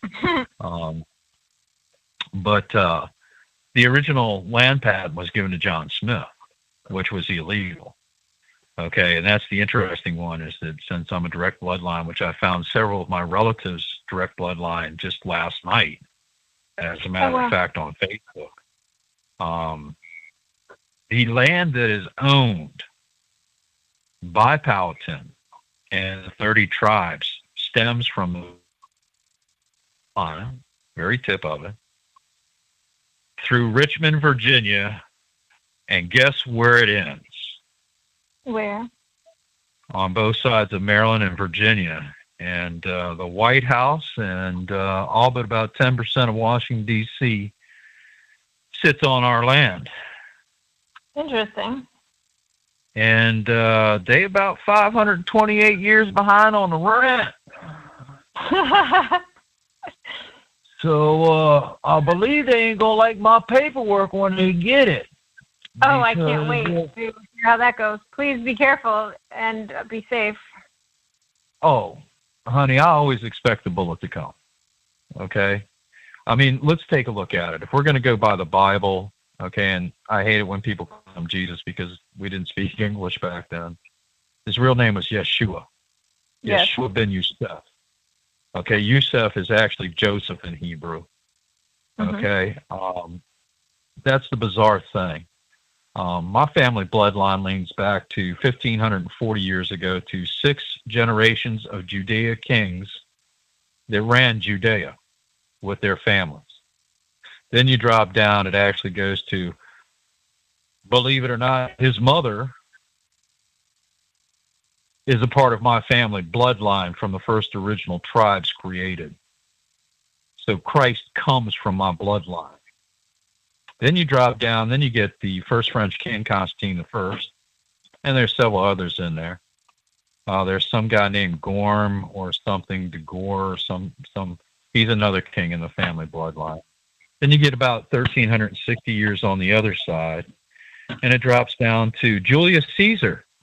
I believe there's a thing in there in the Bible that says that you got to pay Caesar what is Caesar's. We ain't received nothing on that end of the side of the family either, which is ironic because then when you drop down, it actually goes to Palatine. So they kind of laid on a whole lot of rent, from back in the Roman days and from just recently coming over here and invading this continent. So yeah, we plan on putting in some paperwork to ask them when they plan on paying the rent, and the interest for 528 years. I don't really know what that comes out to, but it's got to be quite a I'm bit. not great at math, but I got to say that's a big chunk of change. Yeah, that's the ironic thing. So you see, that's what I was trying to explain earlier. Just in the first 25 years of the contract of your life on this planet, on this soil, okay, there's 17 zeros behind that digit. 17 zeros. You got 6 just to get to 1 million, 9 to get to 1 billion, 12 to get to 1 trillion. Okay, so you at 17, we somewhere in the pentillions or I just like to put it down as Godzillions, like Godzilla. Like you owe me some Godzilla money here, bro, or some credits. Let's get on with that. And personally, if I got mine, I'd probably go out to the probably end up at the Navajo Nation and the Cherokee Nations, because my brothers and sisters ain't got no fresh water. They ain't got no places to live, and they ain't living right. Yeah, that's really not right. No, it's not. But yeah, I'd go to the Building of Land and Management if you can't find one there. I would check with Pennsylvania after that, or New Jersey. And the reason being is because a lot of people don't know about the line splitting of the state. And if I'm not mistaken, before New Jersey became New Jersey, it was still New York. Okay. See, we had Pennsylvania, and I think Pennsylvania led right into New York, and it was part of the Delaware, situation. And a lot of people don't know it, but Delaware is like literally, there's one warehouse in Delaware that has 1,500 of our politicians attached to it. A friend of mine and I actually went up there to take a look at it. There's a bunch of bums living in it. There's no real offices in it, but your president, Hillary Clinton, the Clinton Foundation, several of your senators and congressmen, all of them have that address because it's a tax shelter. It's what it really is. It's a tax shelter state. So, it's kind of what Jersey and Delaware are all about. But, well, you have so much information. I would love to, at some point, be able to resolve a few issues like the foreclosure and helping some of my clients get their children back. I'm not a lawyer at all. That's not why I call them clients. It's a little more complex, but you're just counsel for. It's okay to be counsel for anybody, and they can pick whoever they want. You don't have to be a lawyer. So you don't let their words ask for the genealogy. Once again, let's get back into the genealogy of things. Ask for the genealogy of the paperwork. Okay, was your mortgage ever sold? How long was it with the original company? No, you know what? Well, yes, I'm sorry. Yes, it transferred hands multiple times electronically, and you can tell that the signatures are not legitimate. And now they've sold the home, but only for cash. They didn't allow it to be sold for a mortgage, which I found interesting. Probably because I have the mortgage. So they sold it for what cash? They got gold and silver for it? No, FRNs, I'm assuming. We call them ferns. Federal. You get the FE from federal, so just leave the FE. Then you get the R for reserve, and then you get the N for notes. The S is actually the dollar sign. Okay, so that's why we call them ferns. Okay, my cousin and I, we like. That's it was auctioned off, and that's. Okay, well, I hate to say it, but you have 30 years to settle that if you really want to do that. I would ask him for the genealogy because you had a contract with the original situation. if they forgot to fully disclose to you that they had the right to sell it without your knowledge and without renegotiating a contract, yeah, that's where that 2000 stuff that we found is probably going to put a little bit of a bend in their little hitch in their get along. Okay, because full disclosure, it makes everything null and void ab initio. Yeah. Okay, it really does. And, the bottom line of it is you need to see the contract with your wet ink signature because... Which they don't have. No, they're not going to be able to have it. You know why, don't you? They get rid of it. Some people think so, but I'm pretty sure if you go to the Tower of Power, you will find it. Okay? Will they give it to me? You have the right to request it. You have the right to subpoena it for evidence. Now, you see, here's where people have been forgetting some things. You have the right to subpoena a piece of paper, believe it or not. A lot of people don't do that. Okay? Okay. And then the other one is, if they say, well, we'll have to get a copy of it. Okay, then you request that you are present when the copy comes in. It cannot be done by electronic fax. It must be done at the building it is held at. See, people really don't know how to play with these clowns.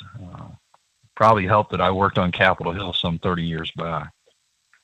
But in reality, you have to see the imprinted piece of paper because, you got something in your eye. But if you flip that piece of paper over, you should be able to feel it like hell.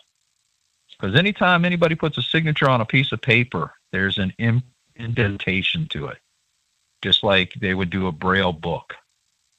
The actual movie, The Book of Eli, led me to that one. Here that guy went after that book, and at the end he still couldn't use it because it wasn't written down. It was written in Braille. And nobody caught that Denzel Washington was blind in that movie. So, and that's part of, that's what people are really trying to, that's what they're trying to say to us. We're blind. We're ignorant of, they go, I challenged that one time, got locked up for about 3 days. I said, well, since there's only 60 million of those laws, how about you just quote a quarter of them to me? I'll stand here and wait for you to quote 15 million of them to me. Go ahead, Judge. Yeah. I got politely a set of chrome bracelets and hauled off to the nearest cage. Yeah. So, yeah. Challenging authority has gotten me in that same trouble as well. They can only hold you for X amount of time, and for every hour you're in there, it's $75,000. For every day, it's $1.8 million. File the charges. What's that case? Tremont versus, what is that one? I was trying to remember that the other day. I think you're right on that. It's Tremont versus somebody, some county. Yeah, but well, and then the other ones that are undeniable is Marbury versus Madison and Hale versus Hinkle. That's the other one. Now with the CPS, you can probably go after them on the divorce decree under care of maintenance. Okay, and that's one I've got to look up again because somebody asked about that, the Care and Maintenance Act. And they may have changed the name on it. You see, that's the problem. These clowns get downwind of what we're doing, and they start changing things left and right. Read the 14th and 116th congressional committees and what they've done, just in the words that Trump has changed around. And what happened in 2000, he wasn't even in office during then. That was back in Obama's day, or I think that was either his or Bush's day. But as it turns out, they changed the shall. Shall means in the future to must when it comes to contracting.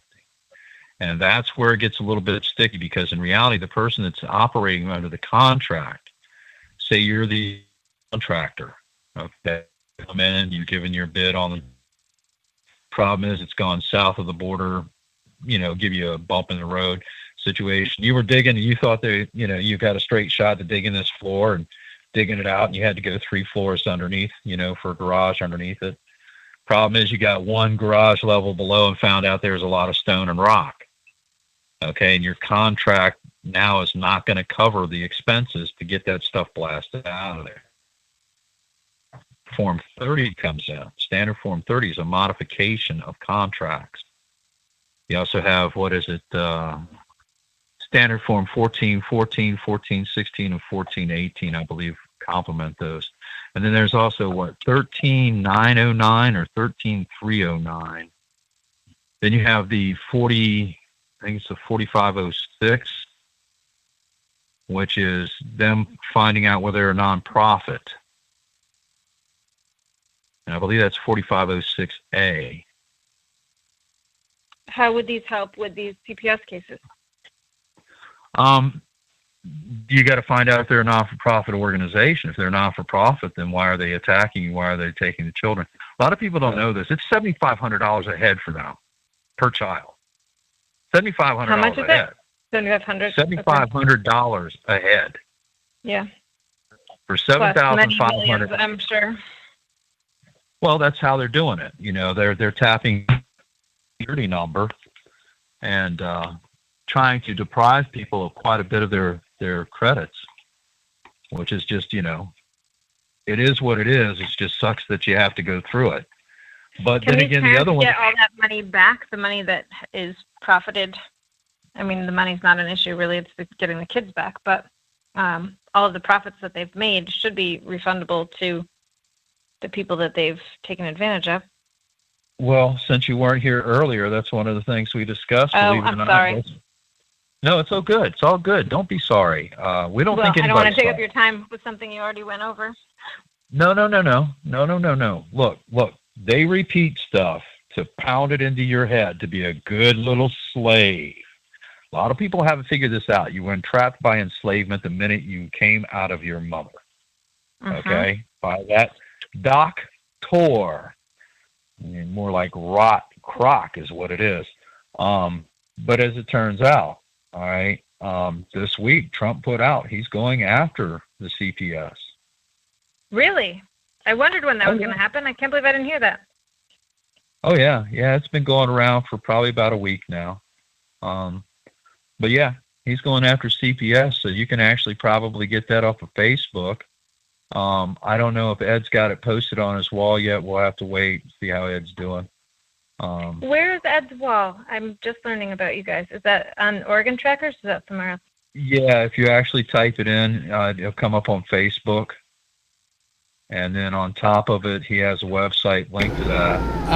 It's if you want to go for the website, it's new.oregontrackers.org. Thank you. Yeah, I just found that. It's a great site with so many awesome templates. All right.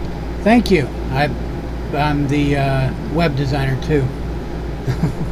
Oh, okay. And who is this?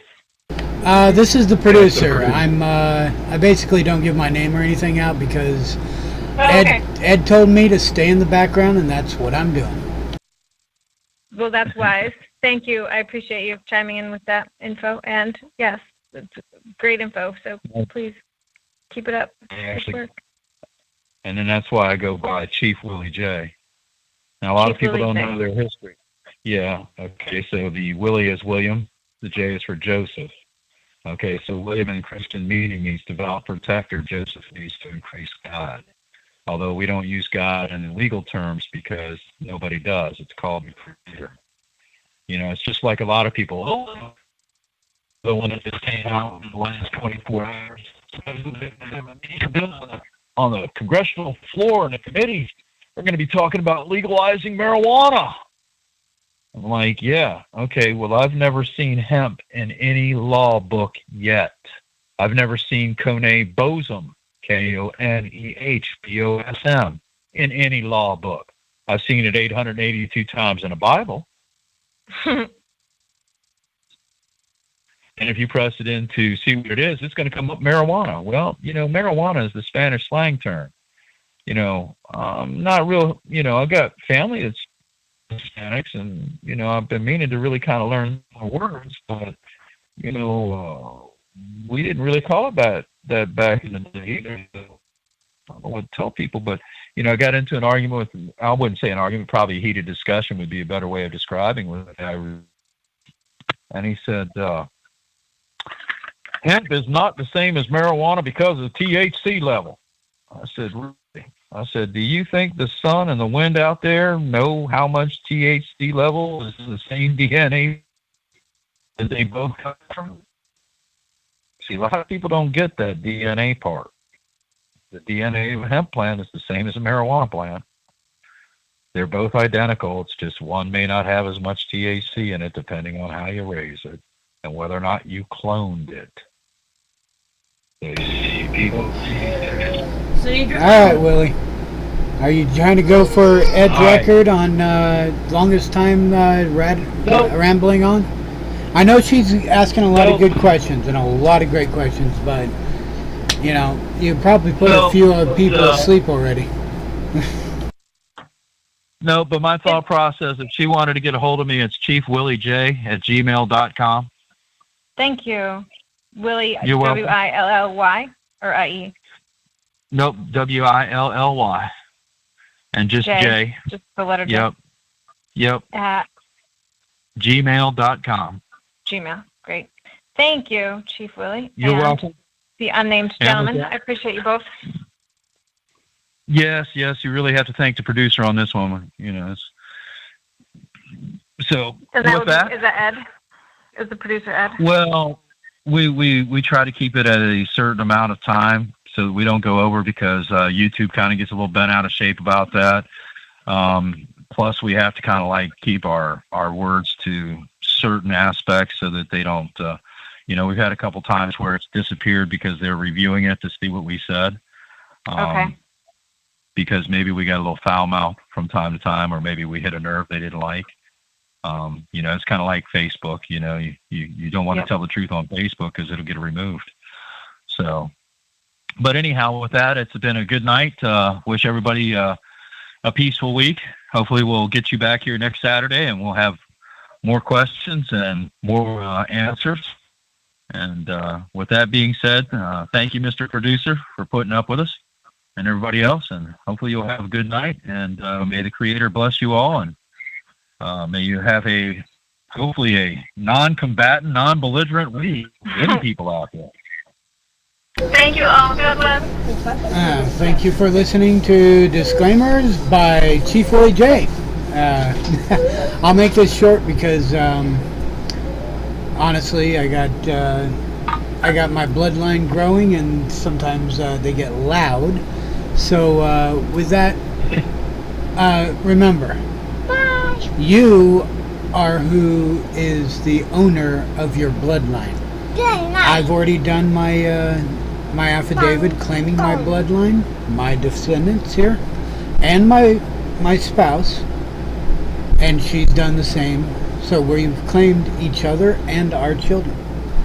CPS is a private organization. They are not a federal organization. They are funded by some federal funding, but they are a private organization.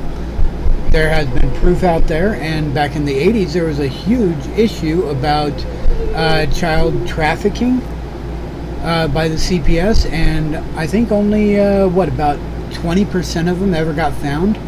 The other 80% had to grow up overseas as slaves in various capacities because they never were found. That's the kind of thing the CPS does. And once CPS gets a hold of your child, if you did not vaccinate, they will pump them full of the vaccinations and actually cause them to... Vaccination has been directly connected with Alzheimer's, Down syndrome, well, not Down syndrome, ADHD, all the mental disorders, Asperger's, stuff like that, and even cancer. You look at a lot of vaccinations, they actually have cancer cells in there, and human DNA cells in there. Cannibalism, reason why cannibals are repugnant to most is because, I don't know, when you eat your own DNA, your own type of DNA, your body actually breaks down bit by bit. That's why, anybody hear of the mad cow disease? Well, How that came about is they were grinding up old cows and putting it into the feed to cut costs. And that's where the mad cow disease came from. Go ahead, do your research. Also, research HEK293. You're not going to like that flavor supplement. But with that, guys, it's Saturday, August 29th, 2020, and thank you for joining us, and thank you for listening to Chief Willie J. A lot softer, a lot more relaxed tone than Ed, but still plenty of good information. So we'll catch you next week. Bye.